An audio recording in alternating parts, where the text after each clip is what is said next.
ಮಕ್ಕಳದ ಅನುಸರದ ವಿದ್ಯಕ ಕೌಶಲ ತೋರಿ ಮಕ್ಕಳದ ಅನುಸರ ವಿದ್ಯಕ ಕೌಶಲ ತೋರಿ ಬಳಿಕ ಗುರುಕುಲ ಕುವರಲಿಂಗ ಖಾಸ ಸಂಭವದಿಂದ ಮಕ್ಕಳದ ಅನುಸರ ವಿದ್ಯಕ ಕೌಶಲವ ತೋರಿ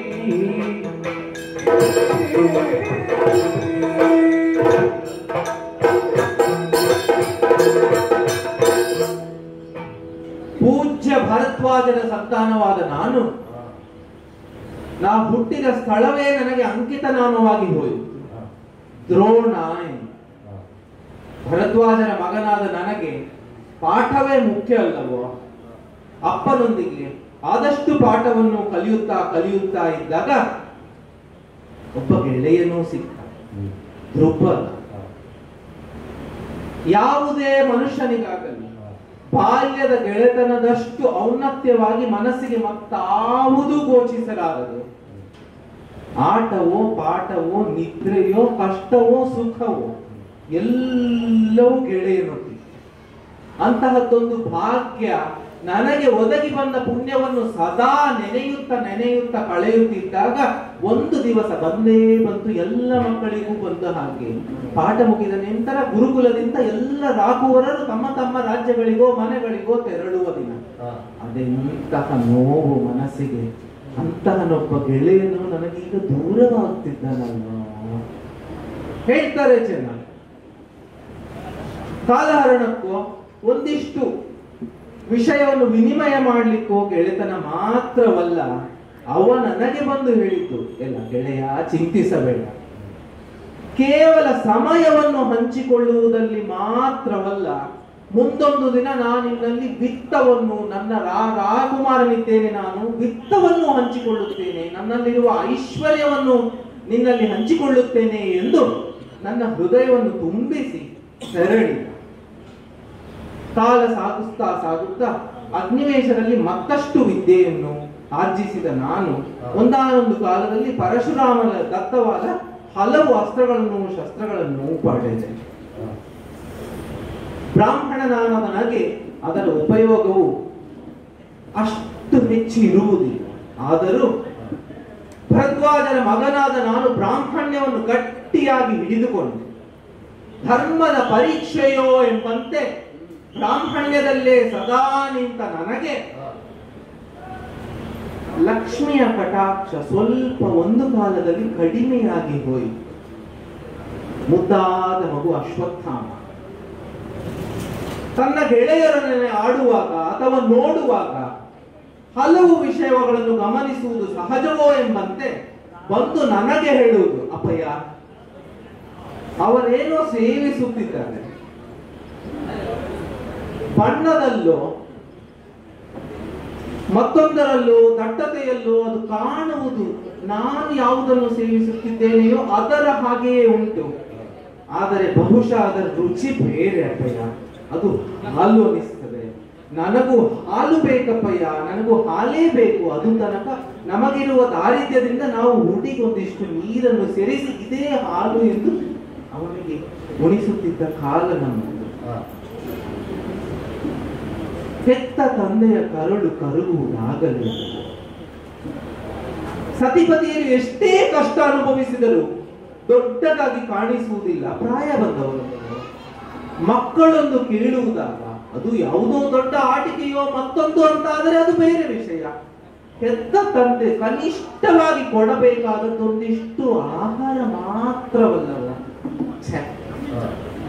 ಇರಲಿ, ನನ್ನ ಬ್ರಾಹ್ಮಣ್ಯದಿಂದ ನನಗೆ ಈ ತೊಂದರೆ ಬಂದೊದಗಿತ್ತು ಎಂದು ನಾ ಭಾವಿಸಲಾರೆ. ಆದರೆ ಈ ಕ್ಷಣಕ್ಕೆ ನನಗೊಂದಿಷ್ಟು ದರಿದ್ರ ಬಂದೊದಗಿದೆ. ಅವರಿವರಲ್ಲಿ ಕೈಯೊಡ್ಡಿ ನನ್ನ ಮಗುವಿಗೆ ಹಾಲು ಕೊಡುವುದು ನನಗೇಕೋ ಮನಸ್ಸೊಪ್ಪಲಿಲ್ಲ. ನೆನಪಾಯಿತು, ಸ್ನೇಹ ನೆನಪಾಯಿತು. ಉಳಿದೆಲ್ಲ ಹಗುರವಾದ ವಿಷಯಗಳಿಗೆ ಸ್ನೇಹ ನೆನಪಾಗುವುದು, ಜೊತೆಗಿರುವುದು ಒಂದು. ಆದ್ಯಂತ ನೀರಿನಲ್ಲೇ ಮುಳುಗಿದಾಗ ಹಿಡಿದು ಮೇಲಕ್ಕೆತ್ತಿದ ಒಬ್ಬ ವ್ಯಕ್ತಿ ನಿಜವಾದ ಸ್ನೇಹಿತ ಎಂದೆನಿಸಿಕೊಳ್ಳುವುದಲ್ಲವೋ? ಇಂತಹದ್ದೊಂದು ಪರಿಸ್ಥಿತಿ ನನಗಿರುವಾಗ ಅಂದೊಂದು ಭಾಷೆ ನನಗೊಬ್ಬ ಮಿತ್ರ ಕೊಟ್ಟಿದ್ದಾನೆ. ಎಂತಹ ಭಾಷೆ, ಯಾರೂ ಕೊಡಲಾರದು. ನನ್ನ ಸಂಪತ್ತನ್ನು ಹಂಚಿಕೊಳ್ಳುತ್ತೇನೆ ಎನ್ನುವ ಮಿತ್ರರಿಗೆ ಎಷ್ಟಿದ್ದಾರೆ ಈ ಜಗತ್ತಿನಲ್ಲಿ ಎಂದು ಪಾಂಚಾಲ ರಾಜಕ್ಕೆ ಹೋದೆ. ದ್ರುಪದನ ಬಳಿ ಮಾತನಾಡಿ, ನನ್ನ ಬದುಕಿನ ಆಶಯವನ್ನೇ ತಿರುಗಿಸಿತ್ತೋ ಎನ್ನುವ ಒಂದು ದುರ್ದೈವವಾದ ಸ್ಥಿತಿ ನನಗೆದುರಾಯಿತು. ನನಗೆ ಆಪ್ಯಾಯತೆಯಿಂದ ನಾಲ್ಕು ಮಾತಾಡುವುದಿರಲಿ, ನನ್ನ ಮುಖವನ್ನು ನೋಡಲು ಇಷ್ಟಪಡದ ದ್ರುಪದ ಅಂದ ಮಾತು, ನಿನ್ನಂತಹ ಭಿಕ್ಷುಕರೊಡನೆ ನನಗೆ ಸ್ನೇಹವೇ ಎಂದು 100 ಶೂಲಗಳಿಂದ ನನ್ನ ಹೃದಯವನ್ನು ತಿರುಚಿ ಹಾಕಿದ. ಆ ಕ್ಷಣಕ್ಕೆ ನನಗನ್ನಿಸಿತು, ಓ,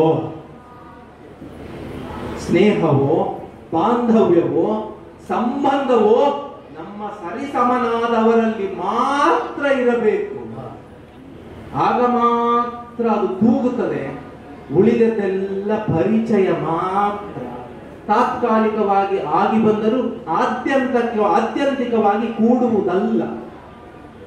ಅದೇ ರೋಷದಲ್ಲಿ, ಅದೇ ಸಿಟ್ಟಿನಲ್ಲಿ ಭರದ್ವಾಜರು, ಅಗ್ನಿವೇಶರು, ಪರಶುರಾಮರ ಕೃಪಾ ಕಟಾಕ್ಷ ವೀಕ್ಷಣಾಮೃತ ವರ್ಷಿಣಿಯಲ್ಲಿ ಮಿಂದೆದ್ದ ನನಗೆ ಇಂತಹ ಅವಮಾನವೇ ಸಾಧ್ಯವೇ ಇಲ್ಲ. ನಾನು ಪಣ ತೊಟ್ಟು ಅವನಿಗೆ ಹೇಳಿ ಬಂದಿದ್ದೇನೆ, ನೀನು ಕ್ಷತ್ರಿಯನಲ್ಲವೋ, ನಿನಗೆ ಸಂಪತ್ತುಳ್ಳ ಉಂಟಲ್ಲವೋ, ನಾನು ಬ್ರಾಹ್ಮಣನಿದ್ದೇನೆ, ಆದರೂ ನನ್ನ ಧರ್ಮವನ್ನು ಬಿಡಬಾರದು ಎಂಬ ಇಂಗಿತ ನನಗಿದೆ. ನನ್ನ ಸ್ಥಾನದಲ್ಲೇ ನಾನಿದ್ದು ನಿನ್ನ ಹೆಡೆ ಮುರಿಯುವ ಶಿಷ್ಯರನ್ನು ತಯಾರಿ ಮಾಡುತ್ತೇನೆ. ಇಂತಹದ್ದೊಂದು ಶಪಥವನ್ನು ಮಾಡಿ ಸ್ನೇಹವೆಂಬ ಬೆಟ್ಟ ಬೆಳೆದು ಬೆಳೆದು ಬೆಳೆದು ತೀವ್ರವಾದ ಒಂದು ಬೆಂಕಿಯಂತಹ ಶಾಪ ಬಂದು ಬಿದ್ದಿತು ಎಂಬಂತೆ ಬೆಟ್ಟ ಕರಗಿ ಮೇಣದ ಮೇಲೆ ನಿಂತ ನನಗೆ ದೇಹ ಅಲುಗಾಡುತ್ತಲೇ ಇತ್ತು. ಮನಸ್ಸು ಸ್ಥಿಮಿತ ಇರಲೂ ಇಲ್ಲ. ದೇಶಾಟನೆ ಹೊರಡುವ ಅವಶ್ಯಕತೆ ಬಂದೇ ಬಿಟ್ಟು ಹುಡುಕುತ್ತಾ ಹೊರಟೆ. ಈಶ್ವರನ ಅನುಗ್ರಹ ಇದ್ದರೆ ಒಂದೇಕೆ ಒಂದು ದ್ರುಪದನಿಗೆ 100 ಶಿಷ್ಯರನ್ನು ಹುಟ್ಟಿಸುತ್ತೇನೆ ಎಂದು ದೇಶಾಟನೆ ಹೊರಟೆ. ಹಸ್ತಿನಾವತಿಗೆ ಬಂದು ಸೇರಿದ ಆ ಕ್ಷಣಕ್ಕೆ ನನ್ನ ಅದೃಷ್ಟವೋ ಅಥವಾ ನನಗಿದು ಒಂದು ಪರೀಕ್ಷೆಯೋ, ನನ್ನ ತಪಸ್ಸು ಮಾಡಲಿಕ್ಕೆ ಇದೊಂದು ಸ್ಥಾನವೋ ಎಂಬಂತೆ 100 ಮಕ್ಕಳು ಆಟವಾಡುತ್ತಿದ್ದಾರೆ. ಚೆಂಡೊಂದು ಬಿದ್ದಿತ್ತು. ನಾನಿರುವ ಸ್ಥಾನವು ಯಾವುದೋ ಅದೇ ಸ್ಥಾನದಲ್ಲಿ ಚೆಂಡೊಂದು. ಬಾವಿಯ ಆಳದಲ್ಲಿ, ಬದುಕಿನ ಆಳದಲ್ಲಿ ನಾನಿದ್ದು ಬಾವಿಯ ಆಳದಲ್ಲಿ ಚೆಂಡಿತ್ತು. ಬದುಕನ್ನು ಎತ್ತರಿಸಿಕೊಳ್ಳಬೇಕೆಂಬ ಹಪಹಪೆಯಲ್ಲಿದ್ದ ನಾನು ಚೆಂಡನ್ನು ಹೇಗಾದರೂ ಎತ್ತಿ ಈ ಕುವರರ ಮುಂದೆ ನನ್ನ ಶಸ್ತ್ರಾಸ್ತ್ರವೋ ನನ್ನ ವಿದ್ಯೆಯನ್ನು ತೋರಿಸಬೇಕೆಂಬ ಗುಪ್ತವಾದ ಆಲೋಚನೆಯಿಂದಲೇ ಹುಲ್ಲು ಕಡ್ಡಿಗಳ ಸಹಾಯದಿಂದ ಚೆಂಡೊಂದನ್ನು ಮೇಲಕ್ಕೆತ್ತಿ ಅವರಿಗೆ ಕೊಟ್ಟೆ. ದಿಗ್ಭ್ರಮೆ, ಆಶ್ಚರ್ಯ ಮಕ್ಕಳ ಕಣ್ಣಲ್ಲಿ ಮಾತ್ರವಲ್ಲ, ಪುಳಕಾಂಕಿತವಾದ ದೇಹಗಳಿಂದ ಮಕ್ಕಳು ಹೋದರು ಅಜ್ಜನೆಡೆಗೆ. ಭೀಷ್ಮರನ್ನು ಕೃಪರನ್ನು ಕರೆತಂದರು. ನನ್ನಲ್ಲಿಯೇ ಈ ಸತ್ವವನ್ನು ಗುರುತಿಸಿದ ಭೀಷ್ಮಾಚಾರ್ಯರು, ಸ್ವಾಮಿ, ನಮ್ಮ ಮಕ್ಕಳಿಗೂ ಗುರುಗಳು ಬೇಕಿದ್ದಾರೆ. ರಾಜ ಗುರುಗಳಾಗಿ ನೀವಿತ್ತು ಅವರ ಗುರುಸ್ಥಾನವನ್ನು ನೀವು ಪಡೆದು ರಾಜಸ್ಥಾನವನ್ನು ಪಡೆದು ನಮ್ಮನ್ನು ನೀವು ಸೇವಿಸಬೇಕು, ನಮ್ಮ ಮಕ್ಕಳಿಗೆ ನೀವು ಪಾಠ ಹೇಳಬೇಕು ಎಂದು ಹೇಳಿದಾಗ ಇದಕ್ಕಿಂತ ಸುವರ್ಣಾವಕಾಶ ಬಹುಶಃ ನನಗೆ ಇರಲಿಕ್ಕಿಲ್ಲ.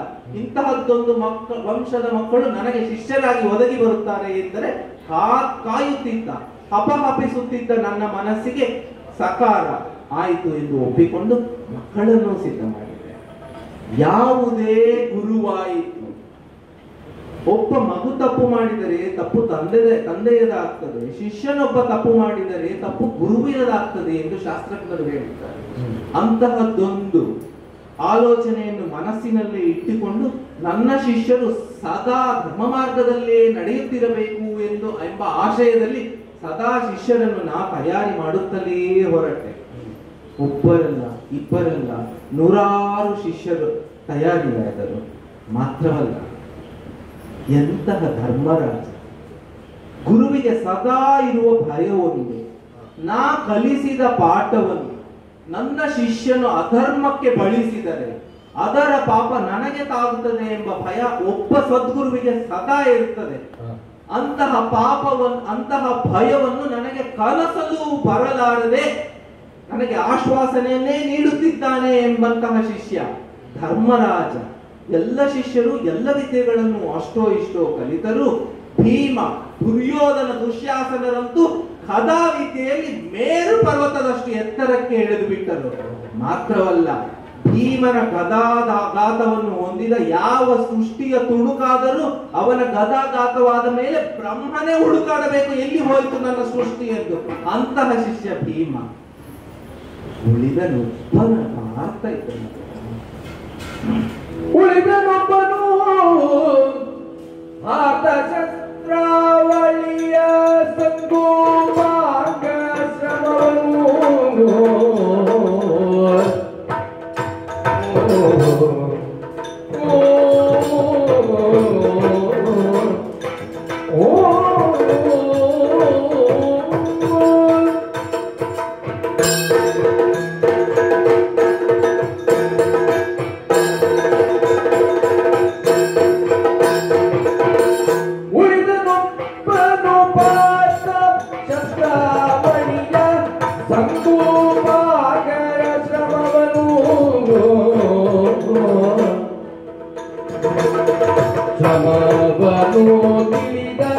ವಿಕ್ರಮ ಬಂದು ಗುರುಮಂಡಲಕ್ಕೆ ನಮಿಸಿ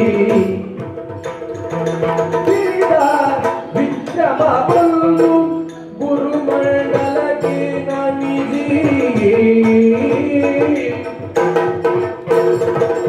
ಉಳಿದನೊಬ್ಬನು ಪಾಠ ಶಸ್ತ್ರಾವಳಿಯ ಸಾಂಗೋಪಾಂಗ ಶ್ರಮವನ್ನು ತಿಳಿದ ವಿಕ್ರಮ ಬಂದು ಗುರುಮಂಡಲಕ್ಕೆ ನಮಿಸಿ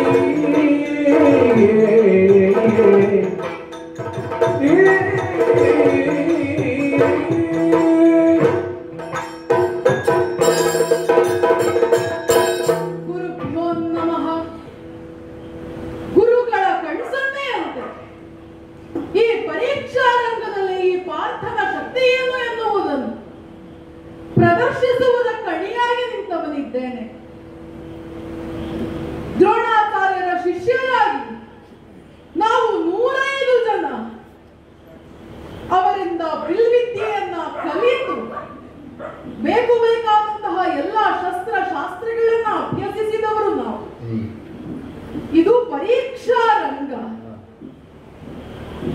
ಅವರ ಕೈಯಿಂದ ಏನನ್ನೆಲ್ಲ ಕಲಿತಿದ್ದಾರೋ ಅದನ್ನೆಲ್ಲವನ್ನು ಪ್ರದರ್ಶಿಸುವಂತಹ ಸಮಯ. ನಾವಿರುವುದು 105 ಜನ. 104 ಮಂದಿಯು ಅವರು ಕಲಿತಂತಹ ವಿದ್ಯೆಯನ್ನು ಪ್ರದರ್ಶನ ಮಾಡಿದ್ದಾಯಿತು. 105ನೇಯವನಾಗಿ ಗುರುಗಳ ಕಣ್ಸನ್ನೆಯನ್ನು ಅಂಗೀಕರಿಸಿ ಅವರ ಆಜ್ಞೆಯನ್ನು ತಲೆಗೊತ್ತಿಕೊಂಡು ಪರೀಕ್ಷಾ ರಂಗದಲ್ಲಿ ಸನ್ನದ್ಧನಾಗಿ ನಿಂತಿದ್ದೇನೆ. ಗುರುಗಳಾದ ದ್ರೋಣಾಚಾರ್ಯರಿಗೆ ನಮಿಸಿದೆ, ಕೃಪಾದಿ ಆಚಾರ್ಯರಿಗೂ ನಮಿಸಿದೆ. ಹೇಳುವುದಕ್ಕೆ ಮೇಲುಲೋಕದಲ್ಲಿರುವಂತಹ ದೇವಾದಿ ದೇವತೆಗಳಿಗೆ ನಮಿಸಿದೆ. ಈ ಪರೀಕ್ಷಾ ರಂಗದಲ್ಲಿ ನಡೆಯುವಂತಹ ಪರೀಕ್ಷೆಯನ್ನು ಕಾಣುವುದಕ್ಕೆ ಬಂದಂತಹ ಎಲ್ಲರಿಗೂ ಕೈಗಳನ್ನೆತ್ತಿ ನಮಿಸಿದೆ.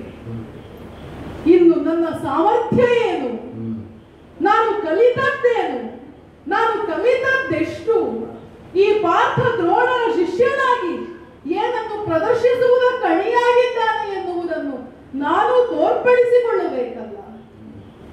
ಹಾಗಾಗಿ ಶಸ್ತ್ರಗಳನ್ನು ಪ್ರದರ್ಶಿಸುವುದಕ್ಕೆ ಬೇಕಾದಂತಹ ನಿಲುವು, ಭಂಗಿ, ಯಾವ ಸಿದ್ಧತೆಗಳು ಬೇಕು ಅದನ್ನೆಲ್ಲವನ್ನು ಮಾಡಿಕೊಂಡವನಿದ್ದೇನೆ. ಇದು ಬಿಲ್ಲು ಬಾಣಗಳನ್ನು ಅಣಿಗೊಳಿಸಿದ್ದೇನೆ. ಒಂದೊಂದೇ ಅಸ್ತ್ರಗಳನ್ನು ಪ್ರಯೋಗಿಸುತ್ತಾ ಆ ಅಸ್ತ್ರಗಳಿಗೆ ಪ್ರತ್ಯಸ್ತ್ರಗಳ ಕುರಿತಾಗಿಯೂ ನಮಗೆ ಗುರುಗಳು ತಿಳಿಸಿದವರೇ ಇದ್ದಾರೆ.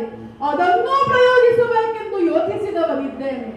ಮೊದಲನೆಯದಾಗಿ ನನ್ನ ಕೈಯಲ್ಲಿರುವಂತಹ ಈ ಬಿಲ್ಲು ಬಾಣಗಳನ್ನು ಬಳಸಿಕೊಂಡು ಅದು ಎಲ್ಲರಿಗೂ ಕಾಣುವ ಹಾಗೆ ನಾನು ಒಂದೇ ಸಮನೆ ಪ್ರಯೋಗ ಮಾಡಿ ಆ ಅಸ್ತ್ರವನ್ನು ಹೇಗೆ ಅದರ ಸಾಮರ್ಥ್ಯವನ್ನು ಎಲ್ಲರಿಗೆ ತೋರಿಸುತ್ತದೋ ಎನ್ನುವುದನ್ನು ತಿಳಿಸುವುದಕ್ಕೆ ಹೊರಟವನಿದ್ದೇನೆ.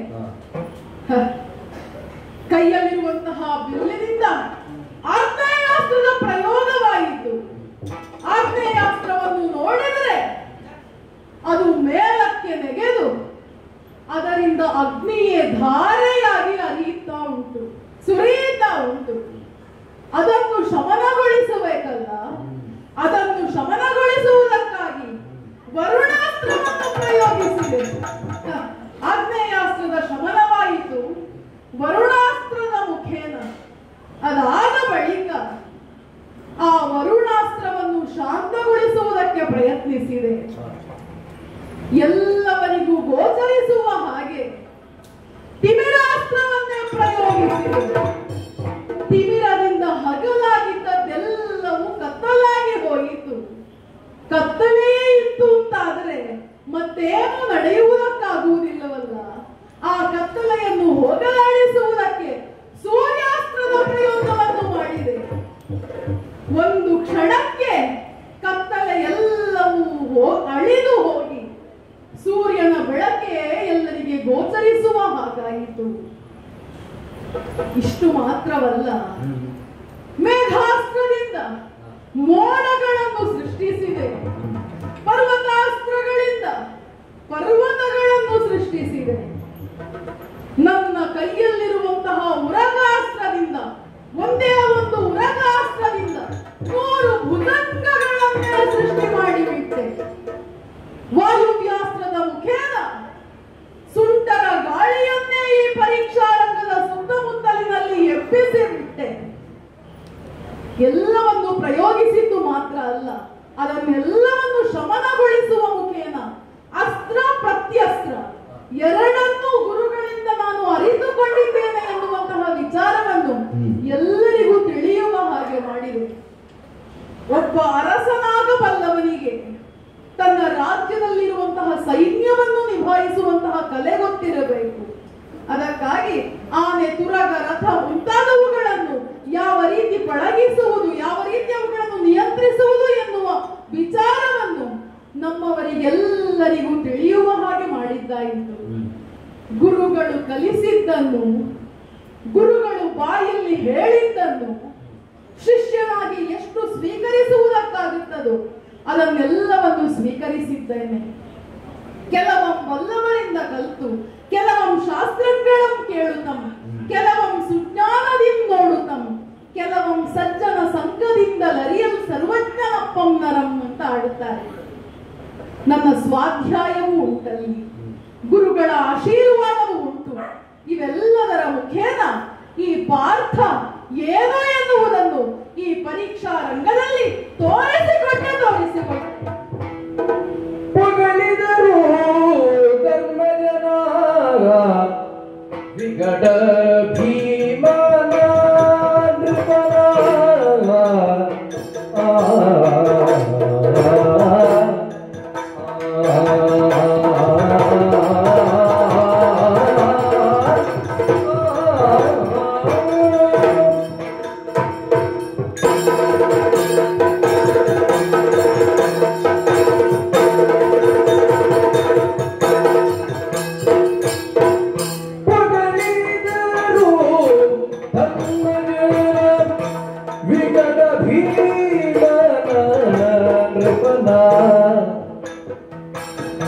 ಮಗನಿಗೆ ಅಧಿಕ ಬಲ ಜಗದೊಳು ಇದಿಲ್ಲ. ಪಗಳಿದರು ತನ್ನಜನ ವಿಗಡ ಭೀಮನ ನೃಪನ ಮಗನಿಗೆ ಅಧಿಕ ಬಲ ಜಗದೊಳಿದಿಲ್ಲ. ಭುವನೇತ ವೀರನರ ವಿವಿಧ ಮಂತ್ರಾಸ್ತ್ರದಲ್ಲಿ ಭುವನೀತ ವೀರನರ ವಿವಿಧ ಮಂತ್ರಾಸ್ತ್ರದಲ್ಲಿ ಇವಗಿದಿರು ಸುರನರರ ಮನದೊಳಗಿಲ್ಲ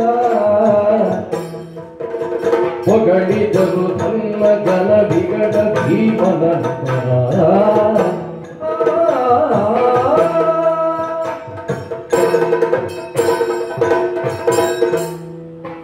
ತಂದೆ ಎಂದು ಮಕ್ಕಳನ್ನು ಹೆಚ್ಚು ಹೊಗಳಬಾರದು, ಗುರುವೆಂದು ಶಿಷ್ಯರನ್ನು ಮಿತಿಯಲ್ಲೇ ಹೊಗಳಬೇಕು ಎಂದು ಶಾಸ್ತ್ರವೇ ಇದ್ದರೂ ಧರ್ಮಜ, ಅರ್ಜುನ, ಭೀಮ, ದುರ್ಯೋಧನ, ದುಶ್ಯಾಸನ ಎಲ್ಲರನ್ನೂ ಸಮನಾಗಿ ಕಂಡ ನನಗೆ ಪರೀಕ್ಷಾರಂಗವಾದ ಈ ಕ್ಷಣಕ್ಕೆ ಸ್ವಲ್ಪವಾದರೂ ಹೊಗಳಿದರೆ ಗುಣಕ್ಕೆ ಮತ್ಸರ ಬೇಡ ಎಂಬಂತೆ ತಪ್ಪಿಲ್ಲ ಅನ್ನಿಸ್ತದೆ. ಎಂತಹ ಧರ್ಮಜ! ಬ್ರಾಹ್ಮಣನಾದ ನನಗೆ ನನ್ನ ಧರ್ಮಜನೆಂಬ ಶಿಷ್ಯನು ಧರ್ಮವನ್ನು ಸದಾ ಎತ್ತಿಡಿಯುವುದರಲ್ಲಿ ತನ್ನ ಬದುಕನ್ನೇ ಸವೆಯಿಸುತ್ತಾನೆ ಎಂಬುದರಲ್ಲಿ ಯಾವುದೇ ಅನುಮಾನ. ಭೀಮಾದಿಗಳ ಹೆಸರನ್ನು ತೆಗೆದರೆ ಸಾಕು ಉಳಿದವರೆಗೆ.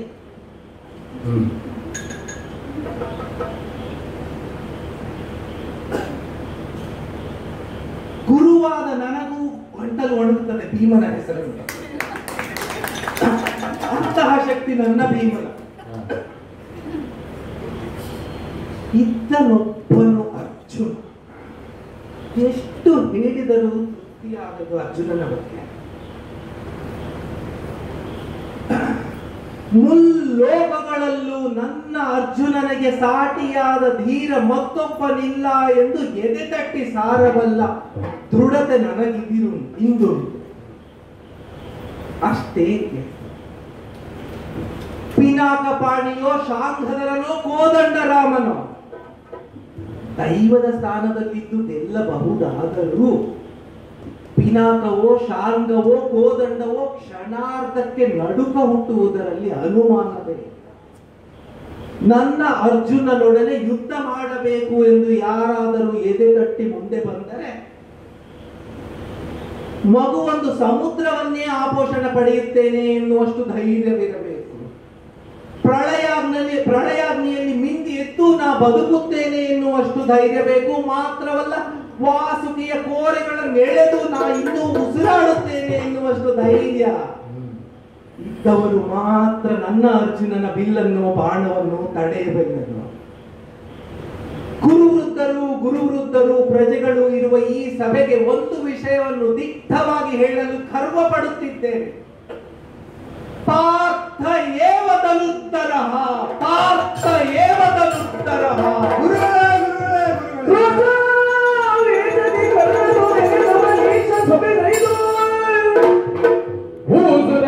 ಪರಿವಾರವ ಕಂಡು ದೇಶಕ್ಕೆ ಕೈರುಳಿದು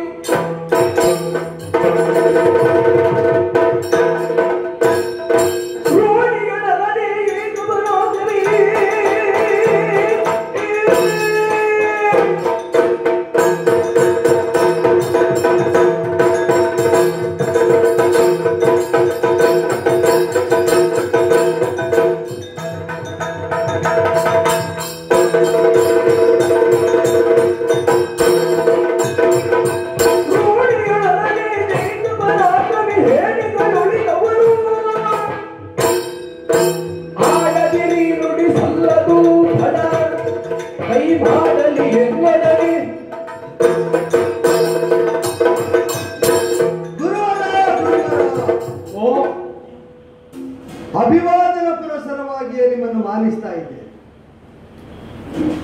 ಸದಸ್ಯರಲ್ಲಿ ವಿರಾಜಿತರಾದಂತಹ ಆಚಾರ್ಯ ಕೃಪರು ಇನ್ನುಳಿದ ಆಚಾರ್ಯ ವರ್ಗದವರ ಗುರುತ್ವವನ್ನು ಮಾನಿಸಿಯೇ ನಮಿಸಿ ನಿಂತೆ. ನೃಪತಿಯಾದಂತಹ ಧೃತರಾಷ್ಟ್ರ ಭೂಪತಿಯಿಂದ ತೊಡಗಿ ಆಚಾರ್ಯ ಭೀಷ್ಮರನ್ನೊಳಗೊಂಡು ಈ ಸದಸ್ಯರ ಘನತೆಯನ್ನು ಹೆಚ್ಚಿಸಿದಂತಹ ಸರ್ವ ಕ್ಷತ್ರಿಯ ವೀರರಿಗೂ ನನ್ನ ಪ್ರಣಾಮಗಳು ಸಲ್ಲುತ್ತವೆ. ಸಭಾಸದರಾಗಿ ವಿಕ್ರಮದ ಕಿಡಿಯಾರುವುದನ್ನು ಕಾಣುವ ಕಾತರತೆಯಿಂದಲೇ ವಿರಾಜಿತರಾದಂತಹ ಸರ್ವರಿಗೂ ನನ್ನ ಗೌರವಗಳು, ನಮನಗಳು ಸಲ್ಲುತ್ತವೆ. ಗುರುವರ ಕುರುಕುಲದ ಕುಡಿಗಳೆನಿಸಿದಂತಹ ಕೌರವ ಪಾಂಡವರ ಮಧ್ಯದಲ್ಲಿ ಆಚಾರ್ಯ ಸ್ಥಾನದಿಂದ ತಾವು ಬೋಧಿಸಿದ ವಿದ್ಯೆ ಬೆಳಗುವ ಬಗೆಯನ್ನು ತೋರುವುದಕ್ಕಾಗಿ ಮುಂಭಾಗದಲ್ಲಿ ಪ್ರದರ್ಶನ ರಂಗ ಆಯೋಜಿತವಾಗಿದೆ ಎಂಬ ಭಾವದಿಂದ ನೋಟಕರ ಸಾಲಲ್ಲಿ ಕುಳಿತಿದ್ದ ವ್ಯಕ್ತಿ ನಾನು. ಆದರೆ ಈ ಪ್ರದರ್ಶನ ರಂಗದ ವೇದಿಕೆಯ ವ್ಯಾಪ್ತಿಯನ್ನು ತಾವು ಹಿಕ್ಕಿಸಿ ಬಿಟ್ರಿ ತಮ್ಮ ಮಾತಿನಿಂದ. ಇಲ್ಲಿಗೆ ತ್ರಿಮೂರ್ತಿಗಳು ಬಂದರು, ಆ ಬಳಿಕ ವಾಸುಕಿಯು ಬಂದ, ಆ ಬಳಿಕ ದೇವಾನುದೇವತೆಗಳ ಶಕ್ತಿ ವಿಶೇಷವನ್ನು ಹೊಂದಿದಂತಹ ಅನೇಕ ವಸ್ತು ವಿಷಯಗಳ ಉಲ್ಲೇಖವೂ ಆಯಿತು. ವಿದ್ಯಾಬಲದಿಂದಲೇ ಪ್ರಕರ್ಷವಾದ ಪ್ರದರ್ಶನವನ್ನು ನೀಡಿದಂತಹ ಪಾರ್ಥನ ವಿಕ್ರಮವನ್ನು ಹೊಗಳುವ ಭರದಲ್ಲಿ ಇಂದ್ರಸೂನುವಾದಂತಹ ಆ ಐಂದ್ರಿ, ಇಂದ್ರಾನುಜನಾದಂತಹ ಉಪೇಂದ್ರನಿಗೆ ತುಲ್ಯನಾದಂತಹ ಪರಾಕ್ರಮಿ ಎಂಬ ಭರದಲ್ಲೇ ತಾವು ಮಾತಾಡುವುದಕ್ಕೆ ಅನುವು ಮಾಡಿಕೊಟ್ಟೆ. ನನ್ನಲ್ಲಿ ಕೈಲಾಸ ಅಲುಗಾಡಿಸುವಂತಹ ದೃಢತೆ ಉಂಟೋ ಇಲ್ಲವೋ ಗೊತ್ತಿಲ್ಲ. ವೈಕುಂಠವಾಸಿಯ ಸಂಕಲ್ಪಕ್ಕೆ ಪ್ರತಿಯಾಗಿ ನಿಲ್ಲುವಂತಹ ದಾಢ್ಯ ಉಂಟೋ ಗೊತ್ತಿಲ್ಲ. ಬ್ರಹ್ಮ ಸಂಕಲ್ಪದ ವಿಧಿಯನ್ನು ಬದಲಿಸುವಂತಹ ಯೋಗ್ಯತೆ ಉಂಟೋ ಗೊತ್ತಿಲ್ಲ. ಆದರೆ ಕ್ಷತಿಯಿಂದ ಪಾರು ಮಾಡುವಂತಹ ವರ್ಗದಲ್ಲಿ ಉದಿಸಿದಂತಹ ಕ್ಷತ್ರಿಯರಲ್ಲಿ ಅಸದೃಶ ವೀರನೆನಿಸಿದಂತಹ ಪಾರ್ಥ ಯಾವ ಯಾವ ಶರವಿದ್ಯಾ ತಮಕೃತಿಯನ್ನು ಇಲ್ಲಿ ತೋರಿದ್ದಾನೋ ಅದೆಲ್ಲವನ್ನು ಯಥಾವತ್ತಾಗಿ ಅವನಿಗೆ ಸರಿಯನಿಸುವಂತೆ ಅಲ್ಲ ಮಿಗಿಲೆನಿಸುವ ಕೌಶಲದಲ್ಲಿ ಪ್ರದರ್ಶಿಸಬಲ್ಲೆ. ಹಾಗೆ ಪ್ರದರ್ಶಿಸಿದ್ದರಿಂದಲೇ ಪಾರ್ಥ ಏವ ಧನುರ್ಧರಃ ಅಂತ ನೀವು ಹೇಳಿಕೆ ಹೊರಡಿಸುವುದಕ್ಕೆ ಹೊರಟದ್ದಾದ್ರೆ ನಾನು ನಡೆದದ್ದಕ್ಕೆ ಇಲ್ಲಿ ಕೊಟ್ಟ ಪ್ರದರ್ಶನದ ಆಧಾರದಲ್ಲೇ ಆ ನೆಗಳತೆ ಆ ಕ್ಷತ್ರಿಯ ಕುಮಾರನಿಗೆ ಸಿದ್ಧಿಸುವುದಾದರೆ ಪಾರ್ಥ ಏವ ಧನುರ್ಧರಃ ಅಂತಾಗಬೇಕಾದ್ರೆ ಧನುರ್ಧಾರಿಗಳಲ್ಲಿ ಪಾರ್ಥನೊಬ್ಬನೇ ಅಂತಾಗಬೇಕಾದರೆ ಅನನ್ಯತ್ವ ಬೇಕು, ಅದ್ವಿತೀಯತ್ವ ಬೇಕು. ಅವನಿಗೆ ಅನ್ಯನಾದ ನಾನಿದ್ದೇನೆ ಅಷ್ಟನ್ನು ಪ್ರದರ್ಶಿಸುವುದಕ್ಕೆ ಯೋಗ್ಯತೆಯನ್ನು ಹೊಂದಿ ಅವನಿಗೆ ದ್ವಿತೀಯನಾಗುವುದಕ್ಕೆ ಸಮ್ಮತಿ ಇಲ್ಲ ಅಂತ ಸಾರುವುದಕ್ಕೆ ಧನುಷರಗಳನ್ನು ಕೈಯಲ್ಲಿ ಹಿಡಿದು ಎದ್ದು ನಿಂತದ್ದು. ಆಚಾರ್ಯ ಸ್ಥಾನದಿಂದ ಔದಾರ್ಯವನ್ನು ಪ್ರದರ್ಶಿಸಿ ಅವಕಾಶವನ್ನು ಕಲ್ಪಿಸಿಕೊಟ್ಟದ್ದಾದರೆ ಮಂತ್ರಾಸ್ತ್ರ ಪರಂಪರೆಯನ್ನು ಒಳಗೊಂಡಂತೆ ಪಾರ್ಥ ತೋರಿದ ಸರ್ವವು ಇಂದು ಪ್ರದರ್ಶಿತವಾಗ್ತದೆ. ಅನುಮತಿಯನ್ನು ದಯಪಾಲಿಸಿ. ಅನುಮತಿ ಉಂಟು ಗುರುಗಳೇ? ಒಮ್ಮೆಗೆ ತೋರಿಸುವುದಕ್ಕೆ ಅನುಮತಿ ಉಂಟು. ತಾವು ಅಲ್ಲಿಂದಲೇ ಹೀಗೆ ಹೇಳಿ ಮೌನದಿಂದಲೇ ಒಂದು ನಸುನಗುವನ್ನು ಬೀರಿದ್ದರೆ ಹಿಂದಿನ ಆತ್ಮವಿಶ್ವಾಸ ನನಗೆ ಅರ್ಥ ಆಗ್ತದೆ. ಇವ ಹೇಳುವುದು ಮಾತ್ರ, ಹೇಳಿದ್ದನ್ನೆಲ್ಲ ಮಾಡುವುದಕ್ಕಾಗುವುದಿಲ್ಲ ಅಂತಲ್ವ? ಇದು ಅಗ್ನಿತತ್ವಾಧಿಷ್ಠಿತವಾದ ಅಗ್ನಿಯಸ್ತ್ರದಿಂದ ತೊಡಗಿ ವಾರುಣ ಅಲ್ಲ, ಅವ ತೋರಿದಂತಹ ಅನ್ಯಾನ್ಯ ಶರದವ ಕೃತಿಗಳು ದೈವೀ ಸಾನ್ನಿಧ್ಯ ನಿಕ್ಷೇಪವನ್ನು ಮಾಡಿ ಅಸ್ತ್ರ ಪ್ರಯೋಗ ಪರಿಣತ ಮತಿ ತಾನು ಅಂತ ತೋರುವುದಕ್ಕಾಗಿ ಅವರು ತೋರಿದ್ದು. ಅದು ವಾಯವ್ಯಾಸ್ತ್ರವಿರಬಹುದು, ಪರ್ವತಾಸ್ತ್ರವಿರಬಹುದು, ವಜ್ರಾಸ್ತ್ರವಿರಬಹುದು, ಅಥವಾ ಅನ್ಯಾನ್ಯ ಭಿನ್ನ ಭಿನ್ನವಾದದ್ದು. ಆವ ಪರಿಯಲ್ಲಿ ಪಾರ್ಥ ತೋರಿದ ಅಷ್ಟೂ ಬಿಲ್ವಿದ್ಯಾ ಚಮತ್ಕೃತಿಯನ್ನು ಒಂದರ ಹಿಂದೆ ಒಂದಾಗಿ ಪುಂಖಾನುಪುಂಖವಾಗಿ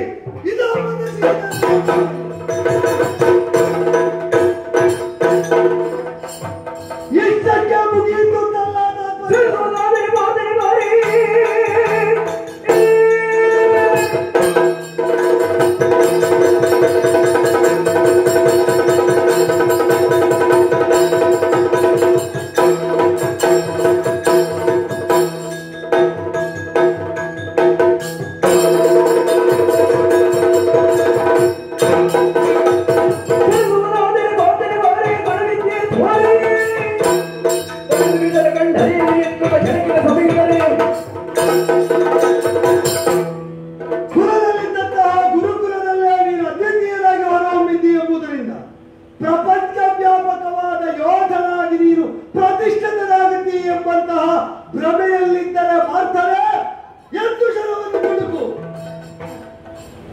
ಕಲಿಸುವುದಕ್ಕೆ ಲೋಕದಲ್ಲಿ ಗುರುಗಳು ಒಬ್ಬರೇ ಹೇಗಲ್ವೋ, ಕಲಿಯುವ ವಾಂಛೆಯನ್ನು ತೋರಿದವರೆಲ್ಲರೂ ಶಿಷ್ಯರಾಗಬಲ್ಲರು ಅಂತ ನಿರೂಪಿಸಿದರೆ ವಿದ್ಯಾಸಿದ್ಧಿ ಅವರನ್ನೂ ಆಶ್ರಯಿಸುತ್ತದೆ ಎಂಬುದನ್ನು ನಿರೂಪಿಸುವುದಕ್ಕೆ ದ್ವಂದ್ವವಾದರೆ ದ್ವಂದ್ವ, ದ್ವೈರಥವಾದರೆ ದ್ವೈರಥ, ಸರಿ ಮಿಗಿಲೆನಿಸುವಂತೆ ತೋರುತ್ತೇನೆ ಎಂದದ್ದು.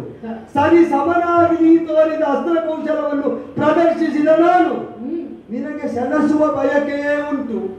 ಏಕಮೇವನು ಅದ್ವಿತೀಯನು ಏಕಮೇಯತ್ವವನ್ನು ಅದ್ವಿತೀಯತ್ವವನ್ನು ಹೊಂದುವುದಕ್ಕೆ ದ್ರೋಣ ಶಿಷ್ಯರಾಗಿ ದ್ರೋಣ ಗುರುಕುಲದಲ್ಲಿ ಬೆಳೆಯುವುದೊಂದೇ ಮಾರ್ಗ ಎಂಬ ಪ್ರಮೇಯವಿರುವುದಾದರೆ ಅನ್ಯ ಗುರುಕುಲದಲ್ಲಿ ಅನ್ಯ ಗುರುಗಳನ್ನು ಆಶ್ರಯಿಸಿದ ಯೋಧರು ಪಾರ್ಥನನ್ನು ಸಲೀಲವಾಗಿ ಮೀರುವ ಬಗೆ ಹೇಗೆ ಅಂತ ನಾನು ತೋರಿಕೊಡ್ತೇನೆ. ಏಕಮೇವಾದ್ವಿತೀಯತ್ವ ಬರುವುದಾದರೆ ಪಾರ್ಥನನ್ನು ಮೀರಿ ಈ ವಸುಚೇತನಿಗೆ ಬರಲಿ ಎದುರಾಗು ಹೇಳು.